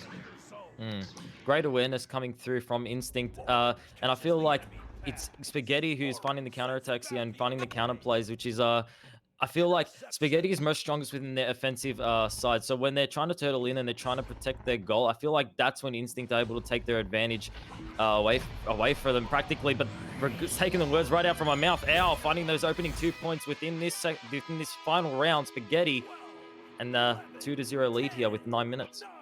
So yeah, that's 40 seconds into round 3. Spaghetti is going to take that early lead as we count down. The first minute is gone. So it's going to be Instinct coming out with that joust advantage. Kavichi with it, just stopping over Ness. Going to send that one over to Connemara. Connemara sending that one back across as he baits out that chain. Not in the hands of Ender. Ender going to have to track it down as Meatballer coming into pressure. But a good quick pass there to Kavichi on the back line. Kavichi going to send it back up to Connemara. Connemara going back across. Kavichi having to track it down under assault there by Meatballer. Gets the hand, but in the hands of Al. Al had a lane, but not for long. Connemara, good stun, get a bounce pass, a beautiful bounce pass there to Ender, and Ender's going to get this one cleared out. And I feel like as soon as the pressure starts pouring in from Spaghetti, that's when we're going to see some plays coming across the board here from Spaghetti. And it's exactly what we're seeing here. Now Al finding a nice pass there up onto the roof. That's going to be Meatball looking for a play here. It's going to get stunned right out from Instinct, and that's going to be Connemara finding the clear through to the left tunnel and potentially setting up for a play here. The regrabs are coming in from Spaghetti, who will find a first here. That's going to be Al in the defensive region looking for a play here. Al sending that one forward there to Oculizer on the near side wall, as I forget my H's. Oculizer just going to send this one in. Kavichi can't get the grab on it. Spank getting there. Has a defender near him, but he's going to get this one cleared back into the Spaghetti zone. So a lot of clearing here from Instinct at the moment, although they haven't been able to track down the clears. It's going right back to the hands of Spaghetti. So Spaghetti once again in possession, trying to move through this near side tube, going to get that pass through to Oculizer, ducks the defender, jumps to the defender, puts on the brakes, going to twirl around the defender, pulls the step stool out. Good pass there to Blenders. Blenders he's going to get sent up by Connemara, and Connemara is going to get that one sent out at least to the trap, where it's going to be picked up by Ender. And in contrast to the first two rounds here, we're seeing a lot more passes and a lot more defensive plays here coming across the board. And yeah, because what we saw in the first 2 rounds was a lot of plays coming across the board, but that's going to be our Oculizer taking his time in a 1v1 situation. Didn't quite find the point there, but it's going to rebound. Nearly found its way on the rebound there into the goal, but dinged right off the top post. And they went for a pass back here. Bit of a hassle for that disc, but that's going to be Oculizer finding it in the end, looking for a setup on the right shoulder. That's going to be Al finding his way in. He finds a pass there to Meatballer making his way in off the backboard. Nearly found a shot there, but Instinct did well to keep that one out, and they're going to find a clear through to the left tunnel. It's going to have an awkward bounce, and that's going to wrap up that attack coming from Spaghetti, unless they can find a intercept here. Nope, it's going to be Instinct yet again looking for a clear. Yeah, that was Kavichi with a ridiculous headbutt save there. And some folks think the headbutt saves are luck. They are not. That's strategically placing the head in the right spot. I don't care what anybody says. Al sending that one up to Oculus. Bring it in. And he gets stunned out by the challenging goalie Kavichi. But now Al with it. He's going to get stuffed there by Ender. But this one loose again. Trying to track it down. Actually, Kavichi gets a slap back out towards mid. But Blender's on the back line picking that one up. Blender's going to send it into Al. Al coming in. Takes the shot and he hits it. And 4 minutes in, it's a 4-point lead to Spaghetti 4-0. And that's exactly what I'm trying to say here. Spaghetti, if they're able to keep maintaining this pressure that they have on Instinct, that's where their strength lies. That's where their advantage lies. And they're going to keep racking up these points. And we're 5 minutes 50 within this game. And we're certainly seeing it within this final round. Spaghetti certainly trying to utilize their pressure that they have on Instinct here. So Kavichi going to send that one down to Ender. Ender quickly up to Connemara. Connemara going deep into Spank. Spank now far side wall. Going to delay for a moment. Send that one up to Connemara, just out of reach, so it's going to turn over. And Ow, back in possession of Spaghetti. So again, another turnover to Spaghetti, this time not on a clear, although Ender's going to pick that one up, so back in control is Instinct. 5.5 minutes still remaining here in round 3. Currently tied up in the series. Kavichi sending that one across there to Spank. Spank sending that one over the head, and a good stop by Blenders, but then Connemara KS going to take out the trash, put it in for the 2, and that's going to cut the Spaghetti lead in half, 4-2, halfway through round 3. Great grab there from Connemara. Showed his awareness of the situation and awareness of the disposition. Just quickly grabbing that one and finding that slam dunk inside the bubble. And 2-4 lead here for Spaghetti still. But Instinct certainly getting themselves back into this round here. As we're going to come with a launch. That's going to be Oculus with the disc. Looking for a pass here to the right. Didn't quite find its target. So that's going to be Spank finding it in the end. And looking for a play here onto the goal. It's open. The regrabs aren't coming in from either teams here. Because everyone's kind of away from each other. So no, that's going to be Spaghetti finding it in the end, but wasn't able to find quite a good clear there because that's going to be Connemara. Connemara looking for a play, finds the pass to the left. Spank back to Connemara. Connemara inside the bubble looking for a play. Oh, was a bit of a close shot there on goal, but they're going to find the rebound regardless. And a nice slap pass there back to Connemara. Connemara found the pass and a bit of an off shot there onto the top of the post, and it's going to be a dink. And the shots are just going to keep coming here from Instinct. They're looking for a response here. They want to find the response. A nice pass back down there. Didn't quite find its target actually, but the regrabs are coming in, and that might be Spaghetti finding in the end. They're going to find a stun, but it's not going to be good enough. Ends up with the disc now, trying to find a pass. Barely off target, but it's going to set it up for Meatball. Kavichi, sorry. Kavichi finding the disc, finding the pass inside the bubble. He's looking for the play there, but Spaghetti's defense are just going to overwhelm in the end, and they're going to find the stun. And hey, Instinct still got the discount. They're going to keep going for these shots until Spaghetti can find an effective clear that will work for them. And all players looking for a play here. That's going to be Kavichi inside the bubble looking for a pass here to the right. That's going to be Ender inside the bubble to Spank. And Spank finds the inside shot, 2 points, evening up this game 4-4. I don't know how many chances one team can get, but it turns out that was enough. Enough for a goal. And I also got a shout out to Blenders. The number of stops he had in the bubble there, just wasn't able to get it out, but he stopped, I don't know, 3-4 in a row off his head with his hands. That was some great defense by Blenders, but ultimately Instinct does get that goal, but it's going to be Spaghetti back in possession here, trying to send it through, but into the hands of Connemara. Connemara going to send this one up to Ender. Ender has a lane. Ender takes a shot. Ender, off the ding. Wow. Out of character for Ender, but going to send this one out through the far side right too. And I feel like what we saw within that last play there from Instinct, they had a lot of pressure on Spaghetti, and I feel like it's until you can make an effective clear is when you're going to be able to resist these shots coming in, but that's going to be Spaghetti finding an instant reply there to Instinct, finding that inside shot, Oculasator, 2 points, going to Spaghetti. And just briefly on what I was saying earlier, I feel like definitely making an effective clear to work for your team is going to stop these shots coming from Instinct, or else you're just going to keep getting overwhelmed by these shots on target, and eventually they're going to find 2 points sooner or later, and that's exactly what Instinct were able to do. And I feel like Spaghetti certainly going to be needing to look to make some plays work. Certainly going to be looking to make some plays work for them eventually. Otherwise, Instinct are just going to be able to keep finding these plays. Ender with the disc in the midsection now. Ender going to send that one back to Kavichi on the back line. Kavichi under pressure by Meatballer. We're going to send that one up. If they keep moving forward, Meatballer might just get stuck in the back there. There's this one, Connemara trying to handle that, but can't. So Al looking to pick it up on the far side, does, and just whips it out towards mid. Meatballer picking it up. Meatballer looking for a wall shot, but that one's going to bounce off the pack and go to the near side wall, where it's going to be picked up there by Oculasator, taking the shot, and as Kavichi gets back, he gets the grab, but can't stop his momentum, and he puts it in for the self goal. And that's going to be Spaghetti now back up by 4, 8-4. Yeah, Kavichi unfortunately wasn't able to find that slap right in the end there. And with 1 minute 40 left on the clock, Instinct certainly going to be looking for a response here. Otherwise, Spaghetti might be finding this game. A 3-pointer is all that matters right now. I feel like with 1 minute 30 left on the clock, and then certainly minusing all the waiting time in between these shots, that's going to be Connemara certainly looking for this response here. A nice setup there to Spank. Spank unable to find it immediately, and that might just result in Spaghetti finding the slap. And indeed they do, but that's going to be Enzo finding the disc in the end. Looking for a play here on the floor. Pass there, but it's going to get intercepted there yet again by Spaghetti, but that's going to be Spank finding the steal regardless, and a nice pass there inside the bubble. Didn't quite find it, and that's going to be Blenders finding it in the end, and bit of a joke strat here, and he's going to find the clear through to the left, and barely missed the possession of Instinct, and it's going to result in a regrab, and possibly a seal of the final round. Spaghetti with a 6-point lead and 50 seconds left. It's all too close there for Instinct. I think we're only going to have, looks like 36 seconds. I do believe that does make us out of that mathematical time. Well, you know what? Not technically. I mean, if they can score a 3 in 8 seconds and then another one in like 7 seconds, they might be able to do it. So we'll see. They only have a few seconds here to do it. Kavichi moving through. Going to carry this one. 30 seconds, 29.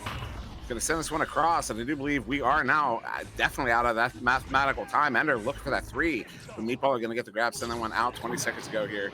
And yes, round 3 will go in the hands of Spaghetti. Spaghetti will get the victory here as this one gets cleared in. They are going to get down there first, but not on it. Meatballer with a nice little stun there. Going to walk this one in. 8 seconds to go here as Meatballer looking for one more goal here to cap it off. It's going to be out. Oh, excuse me, Blenders. Blenders sending it back to Meatballer. Meatballer taking the shot. It's going to ding, and that'll end round 3. Spaghetti's going to take it 10-4. And I mentioned it once, I will mention it again. Great plays coming across the board from both teams here. And I feel like Instinct certainly do have something to be proud of after the end of this game. But Spaghetti were able to win in the end, and they certainly played well as well, Spaghetti. And might take a look at the stats quite soon here. We're going to be looking at Blenders with 2 points, 2 assists, 4 saves, 1 steal, and 36 points. And as you said earlier, Blenders certainly did well in the goals there. Meatballers, 8 points, 4 saves as well, 27 stuns.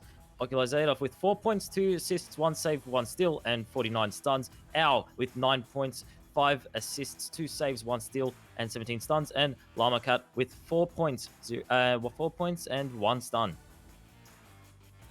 And then, all right, go ahead. Sorry. No, I was just going to say, and hand it over to you for the Instinct stats here. Well, Instinct, yeah, you got your game high points. In fact, there to Ender with 11, also picking up 2 assists. And then 4 points there to Connemara, Chaos, 2 points apiece to Kavichi, Spank, and Cruising. Everybody picking up 2 saves, everyone except for Ender. And yeah, a bunch of steals go across and stuns as well. And then we have another one to get to rather quickly. We're going to be moving on to Space Force versus There Is No Team. And we're just going to go to a quick intermission, make a few changes. We will be right back, so stay tuned. And thank you for watching Instinct versus Spaghetti.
And welcome back. I told you it would not be long. And we have our penultimate matchup here for this venue's broadcast. This is going to be There Is No Team versus Space Force. And a matchup between two diamond level teams, two teams that have been around for a while, been together for a while, several months since preseason, I do believe. If not preseason, the very start of season 1. And a lot of pro players here, guys who've been around for a long time. But before we get to that, I'm SirDimwi back again here with so much subtlety, and of course PAMWOW by my side. And PAMWOW, man, how you feeling? How you feeling about this one? Listen, if it's anything like the previous 2 games that I've just witnessed today, I am extremely pumped and excited to cast over this, especially with the plays that we've seen across the board. And Space Force and There Is No Team, 2 teams that I'm very familiar with. And it'll be great to see this game and the results of it, especially. So teams have been informed that they are good to start when ready. Sorry about the pause. And yeah, you're gonna have Space Force on the left there in orange, with Mooney Ender's Lot, the Fable of level 51, Pyro Polar Bear, and Anime for Life, who's also rocking the number 51, maybe in solidarity with his buddy there, Ender's Lot. Although Ender's Lot is the only level 51. I don't care what you've heard. There is only one level 51, and it is Ender's Lot. Ender's Lot. And then over there on the right is there's a team, Guygasm, Latos, Rad Nathan P, and White Dragon. Actually, 2 developers of the game playing in this one here as we get started here for round 1. And very excited to head into this first round here. Both teams going into their tunnels now, and it'll be interesting to see who can find the first disc here with the opening joust of this first round. And let's just see exactly that. Trying to stall time here while the time clicks down. And here comes the launch coming from both teams here. That's going to be There Is No Time finding the slap on the disc just before Space Force, and they're going to be able to look for a position here of play, but it's going to be Space Force in the end, not finding it in the end. It's going to be Guy finding the disc and looking for a play inside the bubble. That's going to be Space Force finding the defense in the end and looking for a clear. Handled by Rad Nathan P, sending this one back into Guygasm. Guygasm under assault there by Anime. He's going to send that one across, but a good read there by Anders Lott, who's going to turn this one around, send it through that. Well, actually, to the teammate there, Mooney Y. But stolen by Guygasm, taking a shot at the empty goal, and he's going to hit it. 19 meters out, good for the 3. That's our first goal of round 1, 33 seconds in. There's their team up. And I feel like a familiar theme that I'm getting throughout these games that I'm seeing today. I feel like utilizing your clears is just so extremely important for your game, and it's just everything in general. When you're going to go for a clear, if you're not going to be utilizing it for your team advantage, might as well not clear it at all, because a pass will do just fine as long as you're maintaining possession. There, like in this situation that we just saw then, There Is No Team is going to be able to lock down those unfortunate plays coming from Space Force and just find those clears just in dead air and just finding those responsive plays. And that's going to be Space Force looking for a response themselves here in the bubble, but it's going to be Guygasm in the end finding the disc and looking for a clear through the right tunnel to his teammate. Now the chain trying to track that one down, but overshoots it, so it's going to be in the hands of Mooney Y. So back in the hands of Space Force here. Mooney sending this one in, was looking for Ender's Law, out of reach, and now it's going to be Guygasm picking it up here for the Urban team, sending this one back towards that far side too, out of reach of the chain together, trying to track it down. Latos gets there, Latos bringing it in, taking the shot, he's going to hit it for the 2, and that's going to put There's No Team up by 5 here, 2 minutes in. There Is No Team certainly utilizing their chain advantage that they have over Space Force, and I feel like Space Force certainly need to be aware of just regrabbing in order to get back to the defensive side, because these open goals certainly aren't going to stop unless they do change something here. And There Is No Team are going to keep utilizing that advantage until there is someone in the goals, and that's going to be Pyro Polar Bear in the end with the disc in the left tunnel setting up to the right, but that's going to be Guygasm finding the disc, but it's going to get stolen right off him from the regrabs coming in. Anime Life setting up off the shield, and that's going to be Pyro Polar Bear finding the inside shot, 2 points, and certainly making a name for themselves. Opening up this round 2 to 5. There Is No Team, although a 3-point lead, Space Force certainly looking for an answer back here. Yeah, Space Force finally getting on the board there, almost 2.5 minutes into round 1, still down by 3. There's No Team going to take this joust advantage, handled there by White Dragon. So White Dragon moving in, gonna go for this pass through mid, takes the bounce, and gonna find the hands of Anime for Life. So turnover here, back in the hands of Space Force. Space Force sending this one in, gonna hit Ender's Lot. Ender's Lot taking the shot on the maybe unsuspecting goalie, but that one's gonna bounce off the rim and out. Anime for Life picking that one up, but it's gonna be Late Toast with the steal and sending this one cleared out back through mid, or at least 2 mids. And a good clear there from Toast there, and he's going to possibly set it up for a play here. Guygasm with the disc now, taking his time throughout the whole way. The regrabs are coming. It's a 1v1 situation. Certainly quickly turned into a 1v3 situation as the pressure came in and the regrabs came in, and that's going to be leading to a Space Force potentially looking for a play here, but it's a 3-on-1 situation. He's able to find the slap back to his teammates in the end, and that's going to be Enderslot finding the clear through the left tunnel, a bit of an awkward bounce, and that's going to be There Is No Team finding the disc in the end, potentially looking for a play here. The goalie's going to leave his box there and look for the clear, and a great clear it is through the right tunnel. Now this one down into the There Is No Team zone. But the good chain there, going to pick that one up. Guygasm sending this one up there to White Dragon. White Dragon looking to feed this one in to Latos. Latos ultimately not able to get there. And now a headbutt by that chain, maybe assuming incidental. And Pyro Polar Bear trying to pick it up. He's going to get stunned out. Guygasm going across there to Latos. Latos bring it in. And he's going to hit it for the 2. And that's going to give There Is No Team a 5-point lead once again, 4 minutes in. A great shot there from Late Toast there, right at the bottom of the goals there. A goalie's worst fear, as some may say. It's like one of the most impossible angles to quickly use your reflex and grab in the last second. But regardless, they were able to find those points there, and widening the gap of the scores here, 7-2. There Is No Team certainly applying the pressure here within the first 5 minutes of this round here, and certainly not letting go of that pressure as they're looking to make another play here. It's going to be Enderslot finding the disc in the end, potentially looking for a clear there, but it's not going to work for him in the end. It's going to have a little of an awkward bounce there to Latos. Latos finding the pass to Guygasm. Guygasm getting stunned there. It's a bit of a cluster here in the early half of this round. A lot of back and forth action coming in here, but it's going to be White Dragon in the end finding the disc, potentially looking for a pass here to the right, but it's going to be intercepted there by Anime for Life. Anime for Life now looking for a play. Bit of a nice pass there to the left. Ender shot, passing it to the right. It's going to get intercepted there by Guygasm. A great play was in store for Space Force, but it was a nice intercept coming from There Is No Team, and they might look for a counter play here. Muniwai going to get that one, fling it out into the hands of Guygasm. Guygasm going to send it into White Dragon. Muniwai with another good read there, going to send that one back out. Then back in the hands this time, Latos. Latos up to Nathan. Nathan going down to Guygasm. Guygasm taking the shot. That one's going to deflect wide, and then another shot there by Nathan. But Muniwai going to shut that one down, send it back out towards mid, and Guygasm going to pick this one up, but under pressure, he's going to send that pass and bounce off the wall. Nathan ultimately picking that up, but he's going to get stunned out. Power Polar Bear with it. He's going to get this one cleared through mid, taking a bounce all the way to the near side wall. They have a chain down there. Anime for Life picking it up. He's walking it in, and he plants it for the 2, and that cuts that lead down to 3 there for the There Is No Team. 4 minutes and 20 to go. And a bit of a rollback to those saves coming from Muniwai. He had There Is No Team screaming why as he found those saves on multiple shots and found those clears and effectively led to the anti-back Space Force finding those 2 points. And with a 3-point gap now, 3-pointer is all it's going to take for Space Force to get themselves back into this first round here. And Guygasm with the disc here, a bit of a miss pass there and wasn't able to find it in the end, so that's going to be resulting in a bit of a one-on-one situation, but Muniwai is going to find it in the end and go for a clear through the midsection, but the clear's not going to work for him, and White Dragon's going to be able to utilize that and look for a pass onto the left, but the pass is going to make it directly to his teammate, and that's going to be Space Force finding the clear yet again through the midsection. So now loose there in the far side trap. A couple players trying to get there. Rad Nathan with a good boost from the teammate, going to clear this one in down the side, but the bounce puts it right there in the hands of Muniwai. 3.5 minutes to go here in round 1.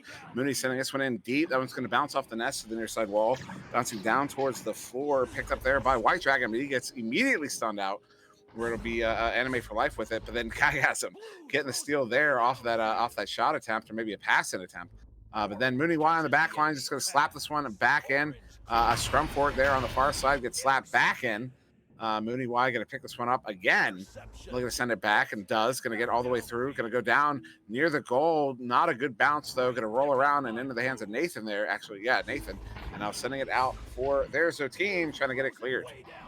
And a noticeable difference that I've just recognized now in comparison to the previous games that we've seen. I feel like all teams are moving as a unit with this disc here, and although some would say that it's disadvantageous because you can't make those long passes and you can't draw out players, they certainly are making small little passes within their group, and they're able to make plays such as we're seeing now. That's going to be Guygasm inside the shot. Great passes are coming across the board from There Is No Team, finding that inside shot. Guygasm And yeah, it's just plays like that, as we can see, small passes coming along. You're not sure where the disc is going to go as a goalkeeper because these passes are coming in at lightning speed, and they're certainly going to find those 2 points there, widening the gap yet again with a 5-point lead. There is no time, team. There is no time. There is no team, and there is no time over Space Force. So Space Force, that's MooneyY with that one, sending this one in deep, going to bounce into the near side trap on the blue side. And picked up by Gagasm, trying to send it into the tube. Gets into the tube, but Anime for Life there to pick it up. Looking for that cross pass there to Ender's Lot, just out of reach. So both Pyro Polar Bear and Ender's Lot trying to track it down. Ender's Lot does get there, but he gets stunned out. Now goes down. Pyro Polar Bear taking the shot. That one's going to go high and wide. Now bounce to the near side wall where it's going to bounce around into the hands there of Anime for Life. Anime going back to Ender's Lot. Ender's Lot taking the shot. That one's going to ding off the rim. And now back out towards mid, where Nathan P going to track this one down. Minute and a half to go. Sends this one in. Gets a single bounce there. That one's going to be wide, but a flat bounce there. But Anime for Life picking that one up. Going to send it out for a good dribble. Power Polar Bear tracking it down. Going to be Gygasm picking it up. Sending it back in off the barrier and now bouncing around a little bit as this one gets flung back towards mid. Quite a few shots on target there from Space Force, and they did well to maintain that pressure, but it's going to be there is no team in the end finding the disc, and they've got a 3-stack here, but it's going to be a bit of an awkward bounce and potentially leading for Space Force finding the disc in the end. Pyro Polar Bear finding that slab barely there and setting up for a potential play here. The regrabs are coming in from both teams. Here comes Ender Slot off the top, gets stunned out, isn't able to make an effective play there, and that's going to be there is no team moving as a unit, as we said earlier, and that's going to be Gygasm in the end finding a clear, bit of an awkward bounce there, and it's going to be Ender Slot in the end finding the disc. The clear didn't quite work for them. There is no team, and now Space Force looking for a play here, but Rad came right from behind him, and I feel like communication is key here because I didn't hear any comments there warning him about that play coming in, and regardless, that's going to be there is no time team looking for a back shot there inside. White Dragon is going to be able to quickly collect that inside to the goal and potentially seal off this first round here, 11-4. Yeah, that is certainly the ice in that one, as we're going to come out with only 12 seconds left. A 7-point lead there to oh my goodness, to there is no team to Tent. And so we are going to count down to the end of this one, looking for that final score. This one's going to get sent to that air side tube. Ender's Lot picking that one up. He's going to get stunned out. Look for that final shot. Light Toast picking that one up. So we'll be 11-4 at the end of round one in favor of there is no team. And a solid victory, solid round victory to them thus far in that one. Very good. Both sides looking really good. But yeah, it was just, you saw the control from Space Force around the bubble in the zone. They just weren't able to capitalize on some of those opportunities. And there's a team was able to capitalize on a lot of their opportunities. Yep, and I'm really liking this play style coming across the board here. Completely different to what we've been seeing within the previous two games. A lot of variety that I'm witnessing tonight. There is no team certainly doing well to maintain possession within their small cluster of players there, and their maneuverability and their ability to just maintain possession and find these passes around Space Force and eventually find these points, certainly proving to do well within the first round here. And Space Force certainly going to be looking for a reply back into this second round. But until then, we're going to be with a there is no team lead. Yeah, and game high points going there to Gygasm with 5 so far. Which is quite a few in this one. Late Toast with 4, White Dragon with 2.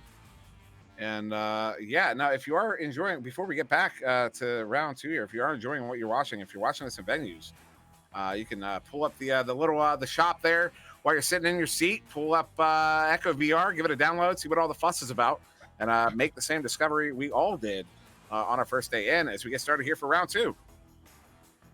Yep, and heading into this second round here, Space Force certainly going to be looking for a response here. They're going to be trying to grab the disc there, but it's going to be there is no team yet again, finding that slap right in the middle there, but it's going to result in Space Force finding that disc in the dead air there, and MooneyY looking for a play but didn't quite find it, and that's going to be there is no team looking for a response. It's going to be Late Toast on the floor, gets stunned out there, and they're going to find the clear through to the middle Space Force, but clear didn't quite work for them, and that's going to be there is no team, resulting in the response here. Potentially looking for a play, but a 1-on-2 situation. Find the slap back, but it gets stunned eventually, and that's going to be Space Force finding a clear through the left tunnel. Clears had a bit of an awkward bounce, did rebound back to him, but the stun came in from there is no team, and they're going to be looking for a play here. Here comes Rad from the bottom, inside shot, and definitely does find those 2 points to open up this second round, 2-0. There is no team over Space Force. And 39 seconds in, there is no team going to take a lead again here in round 2. So almost, exactly 1 minute off the clock once we come out of the tubes here. Space Force going to have that joust advantage. And as we launch out here, Space Force coming out, going to be picked up there by MooneyY. MooneyY moving slowly through, isn't challenged. He's just going to keep on walking, look for a pass option. And just going to send that one quickly over to Pyro Polar Bear as he gets assaulted. Pyro down there to Enderslot under assault. Going to send this one over to Anime for Life, bringing it in, going off the backboard, but the ding. Sending it wide, but now Anime for Life touches it, gets stunned out. And a good steal there by Pyro, but he's going to get stunned out. And now off the backboard, and a good save there by Late Toast. And sent out of the bubble back towards mid. There is no team doing well to keep it out, but the clear didn't quite work for them then. That's going to result in MooneyY looking for a play here. Passes it down to the bubble. He's going to intercept it up there by White Dragon, who finds the clear through to the midsection. And the regrabs are going to be coming in here. There is no team looking for a response. It's a 3-on-1 situation, and the regrabs aren't there yet from Space Force. They're going to be looking for a play quite immediately here before the pressure comes in. But that's going to be Pyro Polar Bear finding the save there. And a great save it is, because he's going to be able to allow his team to move in there and potentially look for a play here, 2-on-3 situation. They're all moving as groups. I love to see it. It's a lot of action coming in here, and the response coming here from Space Force looking for a potential play. So now Guygasm picking this one up for There Is No Team. Picks up that loose disc. Going to send this one across there to Late Toast. Late Toast now going to move in on the far side, moving through that far side tube. Under pressure there by Pyro Polar Bear. Sends that one good across there to White Dragon. White Dragon into Nathan. Nathan taking a shot, but MooneyY with the read, but White Dragon picking it up. And he's going to send that one in 4-3 from 9 meters out on the goalie. What a shot there. 17 meters a second. That's what it says, but that's what it looked like, because that's going to be a 5-point team there. It's a 5-point lead to There's No Team. MooneyY barely grabbed onto that at the he just barely missed that disc at the very end. And he did find that first earlier save there, and MooneyY certainly showing his goaling capabilities here, and he has done well throughout this game. But regardless, he's going to be Pyro Bear coming with the play there, but it's going to get intercepted there. And Rad Nathan with the disc now, looking for a pass there to the right. White Dragon coming in off the roof, might be a potential play here, but the pass wasn't on point, and that's going to be Anime for Life finding the disc and a potential pass here through to the left tunnel. They're going to be looking for a regrab back to the defense here. The disc making its way inside the bubble of There Is No Team. Well, this Guygasm picking that one up in the There Is No Team bubble. Moving in on the near side wall here. Going to send it to the near side too. Nathan P. Going to send that one back across over Late Toast, but Enderslot picking it up, and in the hands of White Dragon. White Dragon going to send that one forward to flex off Pyro Polar Bear's head. Late Toast trying to get down there. Has a chain. Was coming in for him, but the goofy pull off by Pyro. Shot opportunity. Late Toast going to hit it for an 8-meter 2. Another one on the goalie there, and that's going to put There's No Team up by 7-0. And despite the two-player pressure that Late Toast had on him, he was able to find that three-pointer as well as the goalie in goals.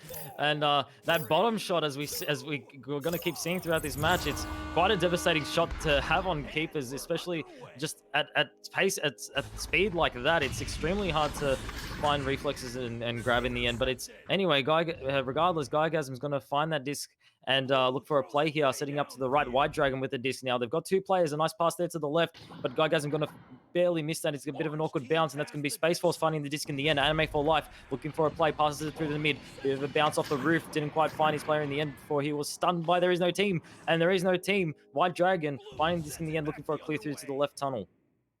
So this one bouncing to the far side there. MooneyY trying to track it down, does under assault by the one blue player. This one's going to bounce to the far side, or excuse me, to the near side now. Down to the floor, heading back towards the Space Force goal, where Anime for Life is going to pick it up on the floor there. Now he's going to clear this one out, but Nathan P is there to get the grab. Nathan now looking for an impasse just out of reach of Late Toast. Now bouncing right back out of the bubble, where it's going to be picked up by Pyro Polar Bear, although that fling kind of taking that bounce, but finds the hands of Anime for Life. He's going to get that one sent through mid. Now halfway through round 2, There's No Team currently up by 7-0, holding Space Force currently scoreless. And Guygasm there on the far side going to send this one through mid on a clear, but they're into the hands of MooneyY. Yep, Space Force definitely should be looking for a play here, just in order to get themselves potentially looking for a round 3 play. But if There Is No Team are able to maintain this lead that they have and these open goals that they're presented with, they are certainly going to find these rounds. White Dragon with their outside shot for 3 points. And I feel like the regrabs just went there. They went on time there for Space Force. Therefore, a lot of open shots coming in this game for There Is No Team, and they're just able to utilize them in the end. And we're going to be heading into this just advantage yet again for Space Force, who's still scoreless and definitely looking for a play. So now Space Force going to take this possession here, currently down by 10, over halfway through round 2.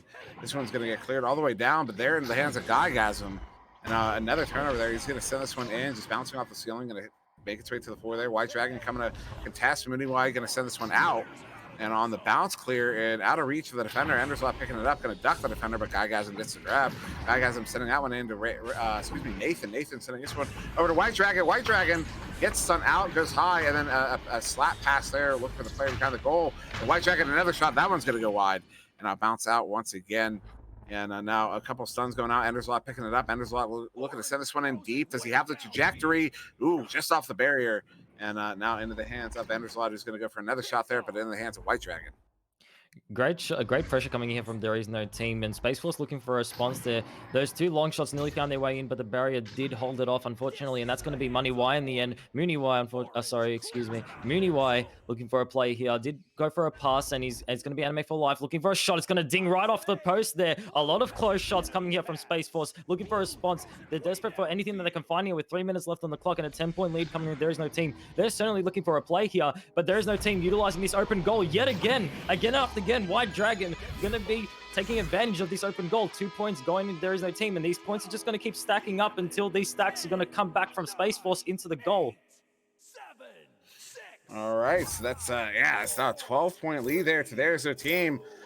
Just over 2.5 minutes to go here in round two. There Is No Team did take round one, so if they take this round, this will be game over. They will take the series 2-0. Now Pyro Polar Bear going to send that one up back to Mooney Y. Mooney Y sending that one into Enderslot, but Guygasm picks it up, and then Pyro Polar Bear picks up Guygasm's clear. And now this one into the There Is No Team bubble. Still loose. Pyro Polar Bear trying to track it down, currently uncontested, gets it, walking into the bubble, look for a passer. Ooh, just out of reach of the teammate. And now it's going to actually find the hands of Guygasm. They're turning it around here for There Is No Team. With just over 2 minutes to go here in round two. And a lot of brawling coming in the midsection here. That long target, that long shot nearly made it there, dinging right off the right side of that post there, unfortunately. But Space Force looking for a response here with 2 minutes left on the clock. They're certainly looking for a play here, but it's going to be White Dragon in the end in the midsection, looking for a pass to the roof. It's going to be Late Toast. Late Toast, a pass back there. Didn't quite find it. There's a bit of a fumble for the disc here, but it's going to be Rad Nathan in the end. Rad Nathan in the end, looking for a pass here to the left. On the left, it's Guygasm. Guygasm to the right. A bit of an off pass there, so there's going to be a bit of another fumble for the disc here, and they've got a pressure of Space Force looking on him, but they're going to stun him out, and Nathan yet again from the outside might look for a pass inside the bubble, and Late Toast collects that disc and puts it right in the goals there. 14-0 lead here. There Is No Team over Space Force, and it's looking quite one-sided in this second round. Yeah, that one may have just been the ISIS. It's now a minimum of 5 goals Space Force would need, and they would all have to be threes to come back here in round two with only a minute 15 to go. I do believe we are out of that mathematical time. So There Is No Team will take round two here as Mooney Y going to send this one in, going to take a bounce there and find the hands of Lato, sending it right back out. Minute 5 to go here in round two. Chasing it down, Right Dragon picking it up, going for that long shot. It's going to hit the barrier. And now back in the hands of Space Force here. Anime for Life going to send it through mid. 55 seconds to go here. Going to be picked up by Guygasm, turning it around under assault there by Pyro Polar Bear. 50 seconds left. Guygasm going to send this one in. Down into the bubble. Mooney Y trying to track it down. Can't get there. Into the hands of Late Toast, bringing it in. Ooh, just wide. Yeah, a lot of although There Is No Team are ahead like by such a great amount of points, there's so much back and forth action that it's hard to tell. Like if you removed the points right now, we just saw 0-0, you'd be easy to assume that these teams are actually level because despite this open goal that we're constantly seeing throughout this game, I feel like that's the only deterrent that we're seeing. The regrabs just aren't coming in from Space Force. Both teams certainly showing a great amount of credibility within these 2 rounds, but it's unfortunate it's going to be There Is No Team taking this game away from Space Force in the end. With 10 seconds left, they might look for a final play here. Pyro Polar Bear looking for a shot. It's going to barely miss there to the left, and it's going to be a bit of a rebound action going there, but it's going to be There Is No Team finding the clear in the end and sealing off this second round, sealing off the game, and sealing off their win against Space Force. There Is No Team. So yeah, solid victory there too. There Is No Team. Oh my goodness, I keep tripping up on that. Yeah, it's just a 14-0 in that second round after an 11-4 victory there in round one. You've got game high points there to White Dragon with 10, followed up by Late Toast with 8, Guygasm with 5, Rad Nathan P with 2, and a bunch of saves go around on both sides. Lots of saves, in fact. But well played there by both teams. But yeah, we have one more to get to here. We're going to move to it rather quickly after a very short intermission. That was Space Force versus There Is No Team, and we are going to be going now to Toxin versus Meta in our ultimate matchup of the evening. So stay tuned for that. We will be right back, and you will be joined instead by the return of Sputnik and Swift. So stay tuned, and we will be back in just a moment.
Hello and welcome back to this final matchup of the day on our Oculus Venues event.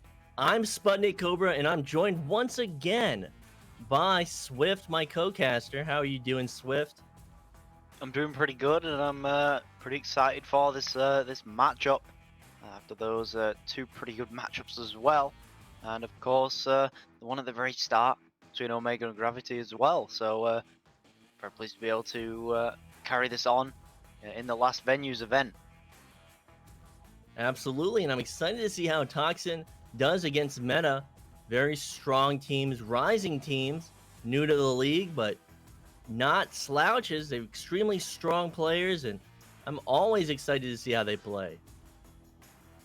Yeah, and I mean, kind of a semi-new encounter for me. I've casted a few of Toxin's matches before, but never met her, and I mean, it's going to be interesting to see Toxin and Meta actually as well, being two of the newer what we kind of class as rookie teams, so players that teams that haven't had kind of one or more veteran players, and I mean they're definitely up there in the rookie teams. They're getting really close to those veteran teams now. And with every game, they get better and better. So by season 3, they're going to be challenging everyone. It used to be a clear divide between the platforms, but now it doesn't exist as much. And as we approach the end of this season and the postseason, it's going to be really exciting to see how they all perform. Yeah, I mean, certainly it's amazing to see all of these players grow so quick, and I mean, there's so many resources out there right now, and I mean, just to kind of build off of earlier what Dimwi was talking about and what I was talking about earlier. If you want to download the game right now on Oculus Quest, then you definitely can, and there's plenty of resources out there to teach you how to play at a competitive level. Plenty of videos from the likes of Mike the III, Venom. I know it's got a lot of tutorials. There's plenty of people, plenty of things I'm missing, but I mean, if you just look it up, you'll see just reams and reams and reams of content. Palidore has also made a few tutorials in his time as well, so. A lot of content creators, and everybody brings something to the table, shaping the community, shaping the playing experience. And with that being said, the neutral joust is about to begin. Yeah, and I mean, no real expectations for this joust. Going to be Toxin taking it first. Going to get this pass off to Echo Cameron here. And nice passing formation up already into the offense and into the bubble. And Knight going to just receive that pass. No nonsense. Attacking there. And going to put that straight in for the 2. Very quick rollout, triangular passing, setting up around that bubble. Able to make that approach is Knight with the assist by Titan and get those 2 at 5 meters. Yeah, just great play and very well organized by Toxin. Let's see if Meta can respond here. This quick pass coming out to the Sinning Robot. Now, Rage gonna look at a pass, although a little bit miscommunicated here. Gonna just fall out of the hands there of his teammate. And now the stack's coming back. Meta have one ready in the defense, although overshooting the disc actually could be a little bit costly here. Although the stack breaking up a little bit for Toxin. So Stuns trying to buy Toxin a little bit of time and actually will force that turnover here. And Toxin going to end up with the disc once again. And now looking for that pass to Titan to get it progress further into this bubble. And now he's going to get this crossed back over to Knight. And just going to look for this 1-2 passing sequence. But the stun there putting lots of pressure onto Toxin. And now the stack coming through. Meta trying to force it through there, but some nice stuns coming over, but Rage gonna try and take that 3-point shot. Now it's gonna dink away. And not on target, maybe raging just a little bit, but able to pick it up as the boss plays. They're gonna reset it, but missing the reset and looking to recover it at the back line, still chasing it, but getting his hands on it is the Sinning Robot, so they will maintain possession, sending it to the wall. Rage again with it, taking his time, gonna opt to send it back for the reset. And they're going to get their offense set up as they approach this bubble. The bubble defense ready and waiting, not biting, not trying to get pulled out of position. So they're just going to take their time. Yeah, I mean, there's no real reason to rush here. They've still got plenty of time. Even though they're behind, they're still only behind 2 points. So they're slapped away very quickly by Toxin here. That stack being broken up, but they're still first to the disc. Looking at an open net, but it's a tough angle on the 3. Not quite getting it through. And now Reese pieces, not Reese's, Reese pieces, gonna slap that one away. And Light has come, getting that received. And Knight trying to get that pass on through, but some nice interceptions here from Meta. Now cleared away, trying to get this clear and boost. Very old strategy, but definitely still holds up to this day. Absolutely, tried and true, and you still see it every day, every game. Well, every other game, not all teams still use that strategy, but with that slap out of the bubble, we picked up by Rage. They're going to reset it to Reese, and Reese, not under pressure just yet, going to feed it back to Rage. Rage has an attempt, and it's good at 4 meters, so now it's a tie game, 6 minutes, 50 seconds on the clock. Yeah, great shot placement by Rage there, making it very, very difficult after that pass coming in from Reese there. So just 4 meters out, and now tying it up now 2-2. So Joust advantage now to Toxin. Toxin 2 QB, Titan to QB. Sending it to the side at Pac-Man. Light has come looking for that next pass, getting it to Echo Cameron. And they're going to play this strong passing in their back court, try and pull that defense out of position, get them to bite. But with that missed pass along ceiling, looking to retrieve it is Echo Cameron, but getting stunned out, but coming through is Knight. Knight himself getting stunned out. It will go to the goalie, and Reese can't find that clear. Will bounce towards ceiling, be picked up by Toxin again, but another stun will force a possession loss. Picked up at the floor by Echo Cameron. Echo is going to back it out a little bit, get that pass to Titan. Titan not going to get that give and go, slightly ahead of its target, but 2 players at ceiling will get it. And under pressure, sending it back to ceiling, able to pick it up as Titan, and then that's pass into the bubble, and off the backboard. It's good at 4 meters.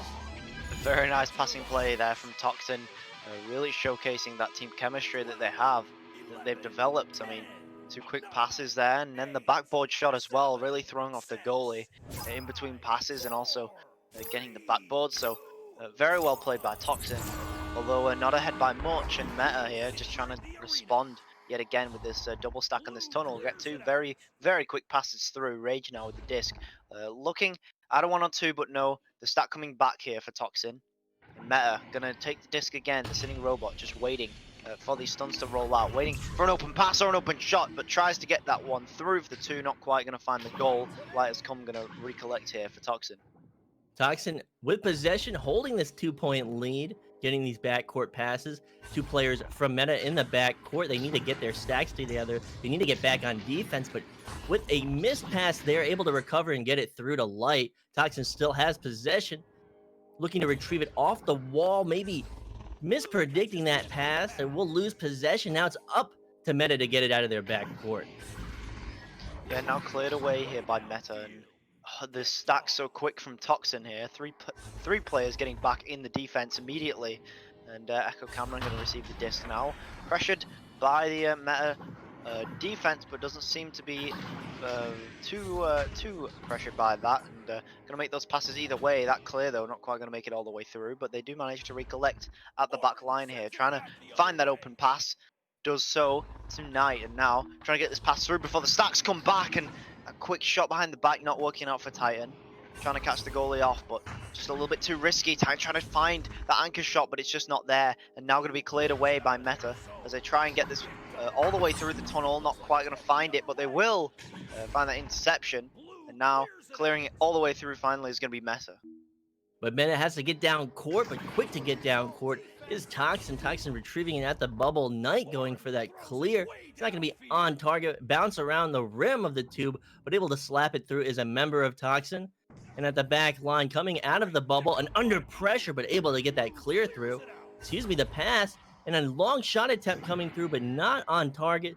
It's going to bounce into the hands of Toxin, but Toxin will lose it under that pressure. And Light has come is looking for a clear at mid. Yeah, now coming through that kind of bounce shot there, not working out, but oh, that one not working out either. The steal coming through, but Knight managing to intercept that a little bit. The back pass coming through. It's a simming robot, but a great interception there by Toxin to deny that 2-pointer. Now another clearing boost coming through from Toxin. They will find the disc first, likely, although undershooting it a little bit there, going to be Echo Cameron, but able to find that pass quickly to Titan. Titan's going to sling that one in, and that shot couldn't really have been better. Great anchor shot there from the backboard, making it really difficult for a goalie.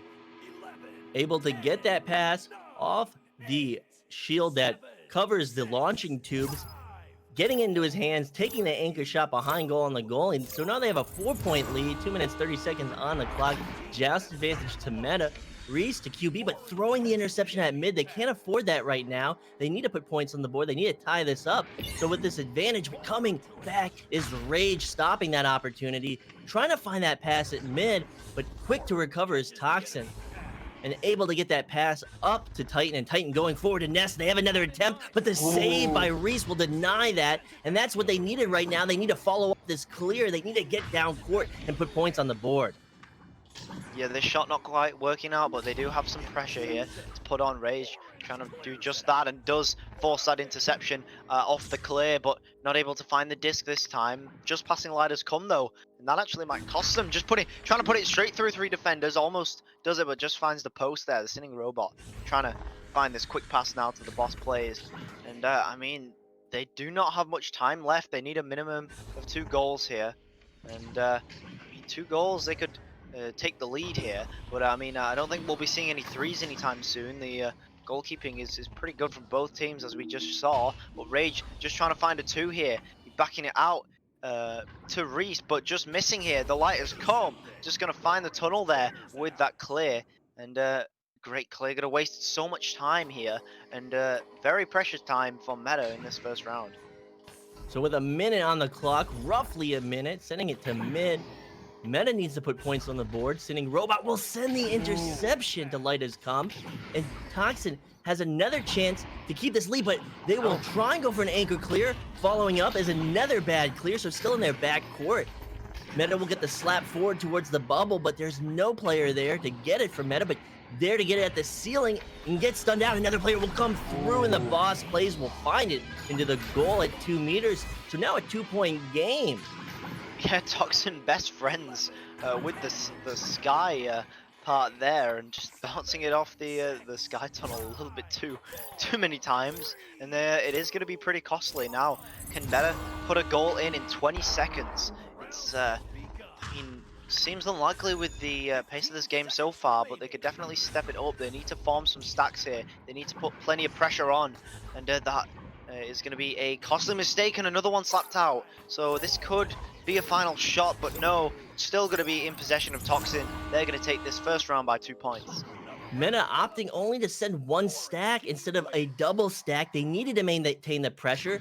They needed to Hail Mary, get everybody down court, put as much pressure as they could. But with the first stack flying past the QB of Toxin, that was it. That was their chance, and they missed it. And they didn't follow up with enough pressure to force a turnover. It just unfortunately they couldn't do it in the first round, and the first round will go to Toxin. Yeah, and I mean, they kept fumbling the disc in that second to last play there, right before they scored the goal, and before the missed clears came through from Toxin. Meta had a lot of opportunities to score, but they kept missing the back passes, and every time that they missed it, even if they got possession back, they lost about 30 seconds each time.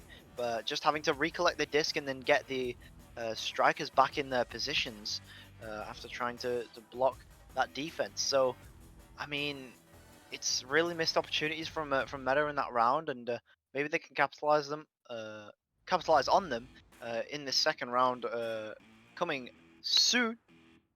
But yeah, they're certainly getting those opportunities, and I'd really like to see them do a little bit more with them. And great defensive stops by Meta. Reese Pieces with 3 saves already on the board, and on Toxin you've got 2 saves tonight and 2 saves to Light has come. So great defensive work. But Meta has to change it up on offense and not fumble the disc as much, and they'll have a chance in the second round.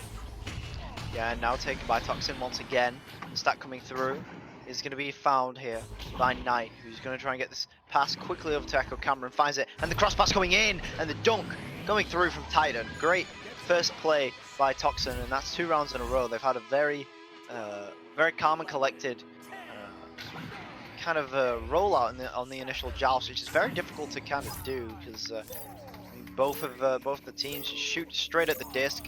It's hard to get positioned, especially if you don't know if you're going to have the advantage or not.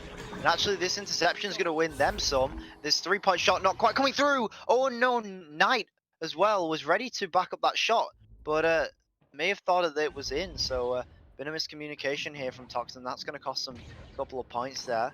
But Light has come trying to get these back. The cross pass coming in quickly, but finding the post. Light has come not able to get a shot off in time, and the clear coming through from Meta.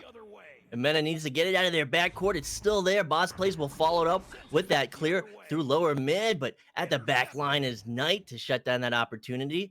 Now it's up to Toxin to get it down court, and they have this very controlled passing in their backcourt. They get set up. They give themselves enough time to get forward and to get set up.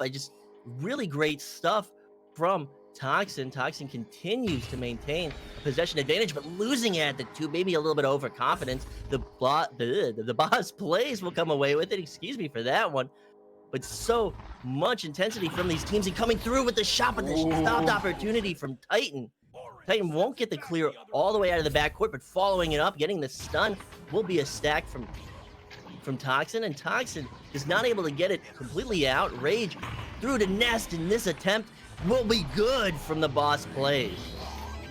Now equalizing yet again is going to be Meta, taking it in from 2 meters out of that pass from Rage.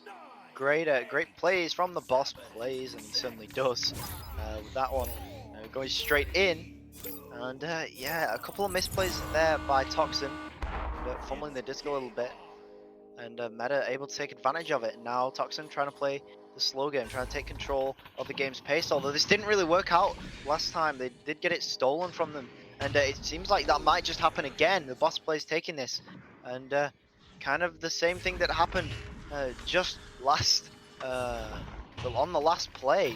That's a great back pass and passing it back forward. Rage trying to get this through, and he will find the 2-pointer. So Toxin fumbling it 2 plays in a row there. And that's going to cost them 4 points now, and it's going to be Meta back in the lead. And the goalie with both hands outstretched, both arms outstretched, trying to get that save almost there, just a few inches away. So Zhao's advantage, the Toxin. TQB will be tight and holding from Nest, not under pressure just yet. Meta's defense is getting set up, trying to anticipate these passes, but their stack is at a position they need to recover, get on defense. A pass to tube will be off target from Toxin, but able to recover in the tube will be Knight. But getting stunned out, this is another turnover, and the long shot attempt coming through, and it's on target. The boss plays, making the plays at 35 meters, way outside the bubble. That is a 5-point lead to Meta. Yeah, and I mean 5 meters off, being straight from the half court. Although of course a goal coming a little bit out, so give or take. But yeah, a great half-court shot there. And I mean, really taking advantage here. Toxin, they're trying to play the slow game, and it's just not working against Meta. Meta are getting set up, they're pressuring, they're forcing these passes that they have covered already, and it's really working out there.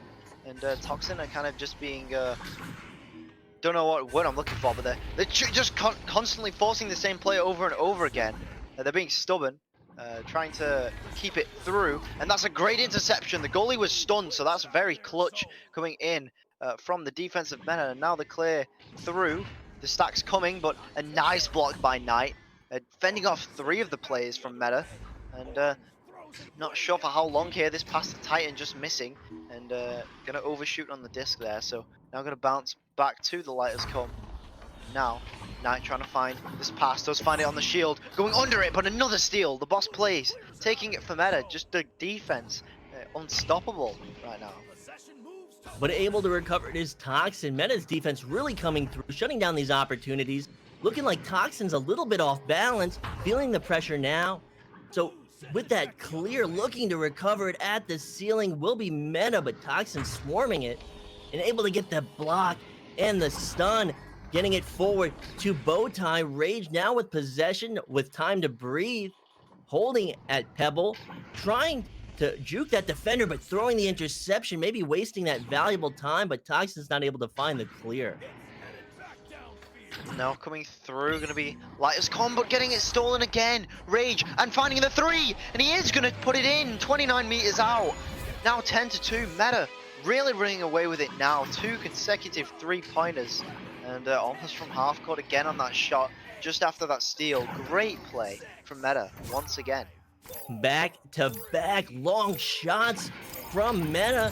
They're starting to feel that momentum. They're starting to gain traction against Toxin. Toxin rolling out, Titan with possession, trying something new, trying to predict what this defense is doing, and the defense trying to adjust accordingly. The pass will go through mid, and almost able to get the interception.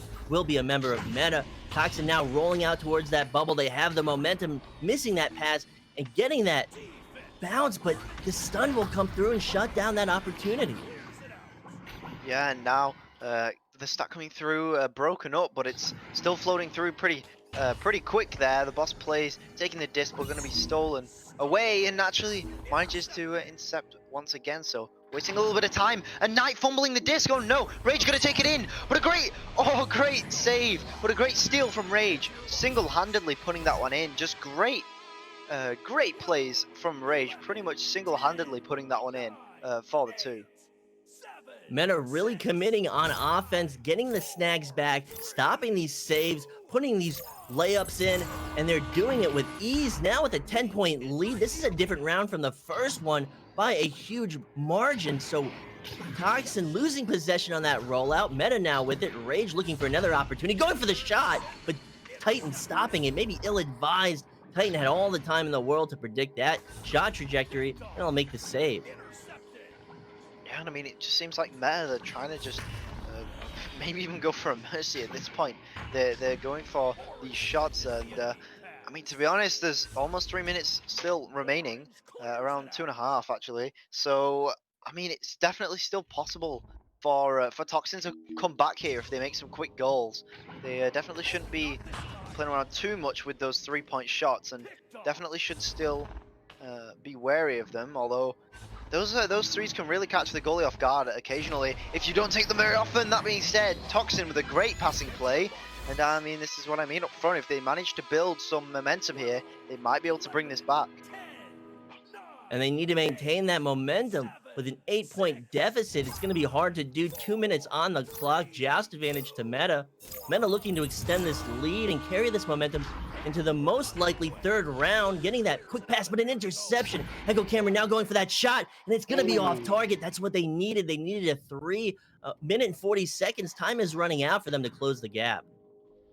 Yeah, and Toxin trying to find a 3 really needed that. The cross pass also not coming through, but Titan might be able to take this one back. I mean, if I was Toxin right now, I'd be going for a stun on the goalie, but that's a great passing play nevertheless. But they really do need 3-pointers at this point in order to come back in this game. And I mean, all it takes is 2 goals, and as long as they're 3s, I mean they plays them very well, then I mean it really could go to OT in this round if they put enough pressure on. Now trying to find an interception, but that Clay going all the way through and missing the hands of Titan now, so putting plenty of pressure on. Now again it's going to be Meta, another intercept, and now the pass behind the board, but going to be Titan with a great save, and now we're going to clear this one away. And now Cameron trying to put it through further, really trying to get that clear and boost. They need these 3 points right now, or they're just going to lose this round straight up. There's 30 seconds on the clock. Knight here looking for that pass behind the backboard, but they're going to seal their own fate if they put this one in. They won't even get the 2. It's going to be the boss plays there with that save, and now going for the pass, putting it into the goal. But in doing that, really kind of sealing it in this round for themselves. They really needed a couple of 3-pointers, and maybe didn't communicate that. I don't think they felt like they had a chance of coming back and maybe taking the win in this round, but they wanted to put points on the board. So as these last few seconds run out, we will be going to a 3rd round. Yeah, and I mean, I really do think that there was an opportunity for Toxin to come back there. They had a roll of interceptions. All they needed to do was get a quick stun on the goalie, which I mean they really haven't used too much this game. I don't think that Meta would be expecting it too much, and even so, it's still pretty difficult to stop when your entire defense kind of isn't revolving around the other team stunning your goalie out. It's very difficult to kind of work with that, especially towards the end of the game with all that pressure. So all Toxin had to do there was kind of be a little bit more calm, collected, and play kind of strategically, and they could have hit a couple of nice shots there to win that round out. But that being said, very well played by Meta, especially in the first half of that round, just exploding with 3-pointers and getting some really nice defensive plays there. Absolutely, and this 3rd round is really a good finish to this whole event this Sunday, this Super Sunday of matches. Toxin and Meta really duking it out today, and just really exciting matches. Yeah, and I mean, hopefully, Meta is able to keep this momentum rolling into round 3, and maybe able to take this round in a reverse sweep as Toxin maybe trying to fight this back. So with the neutral joust countdown about to end, these teams coming out of the gates, quick rollouts from both teams, but getting it decisively is Toxin. Toxin now getting forward into that bubble, looking for these pass opportunities, going to the side tonight, looking to get these points on the board and start with some initial momentum. Not under pressure just yet with the stop, but not able to get it out would be the goalie of Meta, and Light has coming through with that 2-meter shot. Toxin may have been listening to me there. I mean, getting that stun on the goalie and then taking it back through and really utilizing those. So very well played by Toxin, and they just have this very calm, collected joust. And this is because I mean, Meta, they're kind of predicting a headbutt joust from the other team. So what they do is they kind of they get that defense lined up. The boss plays though is just going to take that one in for the 2. A missed grab from Toxin there, really costing them. You talk about calm and collected, and that looked very collected. Boss plays, getting possession and just putting it in at 2 meters. So now it's a tie game, a minute off the clock. Yeah, I mean, and certainly, I think there's been a little bit of VOD review, or certainly looking at especially in the first round, how the teams are playing, because I mean, Meta, they've been kind of just keeping it on the initial joust. They've not really been pushing the disc. They just set up in defense and try and get ready to follow an interception. But Toxin kind of take all that time, and that's a brilliant shot from Knight, putting it right in the top of the goal. Almost impossible to save. Brilliant job on the offense there. Top pocket shots look so nice.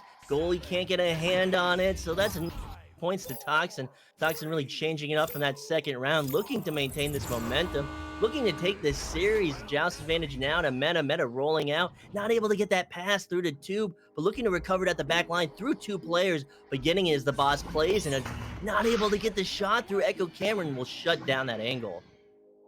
Trying to find that shot behind the back. Very difficult shot to hit, but I mean, when you hit it, it's very difficult for the goalie to save, and that being a great interception will win this possession back. Once again, Rage passing it through to the boss, and he will put it in for another 2-pointer. Going to be Meta once again tying it up. The boss making all the plays in the second and third round, really shining today. So with a tie score of 4-4, 7 minutes, 20 seconds on the clock, this looks like anyone's series. Joust advantage to Toxin, rolling out his Titan. Again with this slower rollout in their backcourt, focusing on passing, focusing on predicting that forward positioning from Meta, getting that defense out of position and getting these pass opportunities. But the interception from the boss plays, going for that shot off the wall. It's going to bounce towards the bubble and almost in, taking that bounce off the ring of the backboard. And now Toxin to recover it and looking to get down court. Maybe a missed opportunity from Meta, another missed opportunity from Toxin, back-to-back, bubble to bubble.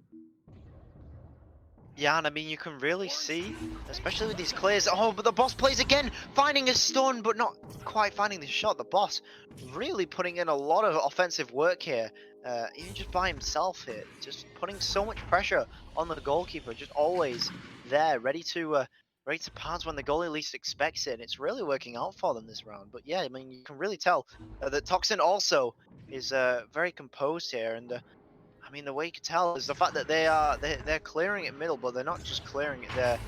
They're passing to players at mid, and usually that's kind of something that a lot of people avoid. But if you can see that the other team isn't covering that mid lane, it's something that the other team doesn't expect you to be mid, because they don't expect you to kind of clear down mid. It's kind of the forbidden area, but you can really make it not the forbidden area if you kind of take control of the middle lane. And I mean, that's certainly what Toxin are trying to do here, and they've successfully made it up the field, doing just that. Light putting it straight in after quite a few passes around the back, and a very nice finish, along with plenty of offensive distraction there. Reese getting stunned out from behind, not able to make an attempt on that shot, and we'll go into the goal. 2-point advantage now to Toxin. Meta to QB with Joust advantage. Reese Pieces taking that disc off the nest, but not able to find that pass under pressure, throwing that interception into the hands of Knight from Toxin. Toxin now looking to extend this 2-point lead, but getting stunned out. That defensive stack coming through in the nick of time, and getting that slap out is Meta, but looking to recover it is Toxin, and the backline player Titan now with it, slowing it down, trying to get these opportunities, trying to maintain this advantage, and up, and not able to finish that shot. Getting that pass up was a good attempt. It will bounce off the crossbar. Titan sending it back to Nest, and they have this attempt, and it's good. 4 meters late has come. Once again, coming through in that bubble offense. And a great stun again by Toxin, taking out that goalie. No chance there on the 2-on-1 in the defense. And just great play by Toxin, now finding themselves 4 points ahead. So Joust advantage now to Meta. This is 2-goal disadvantage deficit. However you look at it, they need to come back from it. They need to get in the right headspace, but not able to get that forward pass. Toxin going for that clear, shutting it down as Reese Pieces. So Reese now with that side pass to Sitting Robot, sending it cross court. No one is there, but being retrieved by Rage. They will maintain possession, and they need to get down court. They need to get in that bubble, and they need to score. Yeah, Reese Pieces here trying to get this pass quickly through to Rage, and kind of taking their time with it now, more so than before, but just mishandling the disc there, and trying to get the stack, but not quite quick enough. And in fact, that clear not quite going all the way through. and finding a brief 3-point opportunity, but just missing it there, hitting the shield. Reese Piece is trying to take it, but Knight saying otherwise, trying to find that quick three-pointer, and is a very straight shot, but not quite straight towards the goal. Knight trying to find the disc, and actually a dangerous overshoot here coming through from Toxin, but that 3-point shot not quite online. The goalie getting back now, and this clear coming through. They need to get the rest of their plays upfield so that Meta can get some points on the board. But some nice juking from Knight will deny that, but a great stun from the Sinning Robot and a good read there. He has a free pass up to Nest for the meantime, and now moving down to Shield, finding it, and that's a great shot from the boss, getting it past the goalie. Now taking it up, and now it's just a 2-point deficit to Meta. The boss calling all the shots, making all the plays. A huge difference in this game. It's now a 2-point lead in favor of Toxin. 2 minutes 40 seconds on the clock. Joust advantage to Toxin. Titan to QB. Titan taking it from Ness, rolling up the ceiling, trying to pull that defensive stack, approaching out of position, and looking to get them stuck in the back court. They are not able to get down court, up court, but getting that stun. Sinning Robot shutting down that opportunity from Toxin, and looking to get it is Rage. Rage has his opportunity, and it's a tie game. 2 minutes and 20 seconds on the clock. Toxin trying to stop it with the stun, but it's just not quick enough. Rage taking that shot and releasing it before he got stunned, so it's going to be straight in, and the goalie not expecting that shot coming through. And good placement as well, making it very difficult, even though it didn't even go that fast. It was kind of strange to read off of the stun. So Light here, they're trying to find a quick rebound off this goal here. Toxin trying to find this pass to Knight, although he has to jump off the shield because it would have been intercepted otherwise. And Light trying to find this quick back pass, a good one though. And oh, Cameron just finding the post, but they'll find the disc again, and they'll find the post again. And Rage trying to find the disc, but going to be taken again by Titan. The pass under the goal to Cameron, back up to Light. Light trying to find the shot, but another interception here coming through from Meta, and then some more great defense, from Meta. But trying to respond here is Echo Cameron with this pass, but finding the post. That's 3 now. They've got to find a goal on this opportunity, or this is going to be devastating. Not only for the points on the board. I mean, even though they're tied up right now, they really kind of shouldn't be with the amount of opportunities they've had. They really got to try and score here. Light trying to get this pass through. Not even going to get the dunk. It's going to be stolen and cleared away. Great defense by Meta, but still on the offense here of Toxin. Titan trying to find this quick pass down to Echo Cameron. The pass to the post to Knight. He's going to try and walk this one through. Look for that cross pass to Light, and he's going to find the dunk finally after a couple of minutes there of just back and forth, and great defense from Meta, but Meta just not able to get it out of their zone. It's going to be another 2 for Toxin. And with time running out, 25 seconds on the clock when they get their hands on it to QB, Reese needs to get this down court. They need to get these passes. It will be past the player of Meta, and now in the hands of Toxin. 15 seconds, and time is running out. They need to recover. They need to get down court. They need to tie this up. They want to see this in overtime, but with that interception, it's looking unlikely now. Running out the clock will be Toxin going for that last shot, but not able to finish it. Reese will get the stun, and that's it in 3 rounds. It will be Toxin taking the series. Oh, I mean, if that anchor really came through, there really would have been an opportunity there, but Meta unfortunately not able to get the clear that they wanted, going to get intercepted, and that's very well played from both teams, making this a great matchup for the final match of venues. Absolutely, and it just looked so exhausting, and they must have felt the fatigue as they approached the 3rd round, but a great game to both teams. Yeah, and I mean, with that being said, just going to the stat line really quick before I hand off to SirDimwi. So going to be the boss plays with 13 points, really pushing it up in that 2nd and 3rd round, making a lot of kind of solo plays, and also finding a lot of passes from his teammates as well. So Rage also coming in with 11 points and 2 assists, Sinning Robot with 4 assists, and Reese Pieces with 1 assist as well, and 6 saves to him. So great defense over on the Meta side, as well as 2 saves apiece to the boss plays and the Sinning Robot. Very, very well played to both teams in this match. And that has been our day. That has been 4 games. This is an exciting Super Sunday of games. I've been SputnikKobra. That's been Swift. And I'm going to kick it to SirDimwi to take us out. Thank you, Sputnik. And yes, what a fantastic run of games this evening. I mean, we had every single one of them was close all the way through. I mean, the drama today was full tilt. This was a fantastic series of games. Thank you to all these teams today for coming out and putting it in. And yeah, I mean, this was you started with Gravity versus Omega there, and then we moved on to Instinct and the team they played, which I've drawn a blank. Instinct and who was it they played? Somebody help me out here. Who did Instinct play? Somebody help me, please. Please. Anybody? Spaghetti, thank you. Instinct and Spaghetti. And we just watched Toxin and Meta, and then we also had Space Force versus There Is No Team. And yeah, thank you to those teams for making themselves available today for this event. These games were absolutely phenomenal. Also, big shout out to Pro2 VR Cover, Rebuff Reality, VRWare, Fixed Gaming, our sponsors. Fixed Gaming, actually a service I use myself in the video when I'm making videos.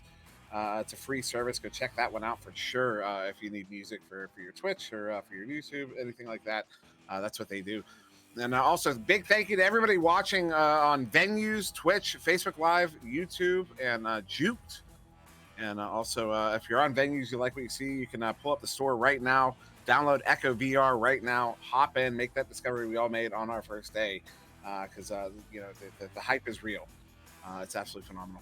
And then also just back to everybody watching. Thank you very much for watching. This is a huge event for us, and we're appreciative of everybody who pops in to check it out. And there's so many people that come together to make this possible. All of us, everybody volunteers from the top down. VRML board, Dakin Man, Sleepy, Nightfire with 2 E's, Palidore, Buxton, Mama Verd, our governing moderators, Dakin Man, Palidore, Mama Verds, our league moderators, Wit, Gilligan, Steaky Evil, Princess AG, Dana McFabulous, Nada, Alakos, and Echo Zero, and of course our extensive caster team. Palidore, myself, SirDimwi, So Much for Subtlety, SputnikKobra, Swift, PAMWOW, Nightfire with 2 E's, Caption, Skinny, Wit, Adam R. Fly, Strembitsky, Captain Canada, Andy W. B. Love, Dana McFabulous, Kong, Rocks Titan, Dash, VR Jersey, Acadie, Shepherd, Rosie Cope. Thank you, everybody, because everybody involved is contributes to making this possible. With that being said, I'm not going to keep you guys any longer. Thank you very much for joining us today.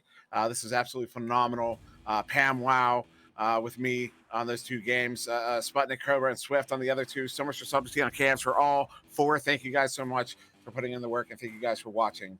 Everybody, have a wonderful evening.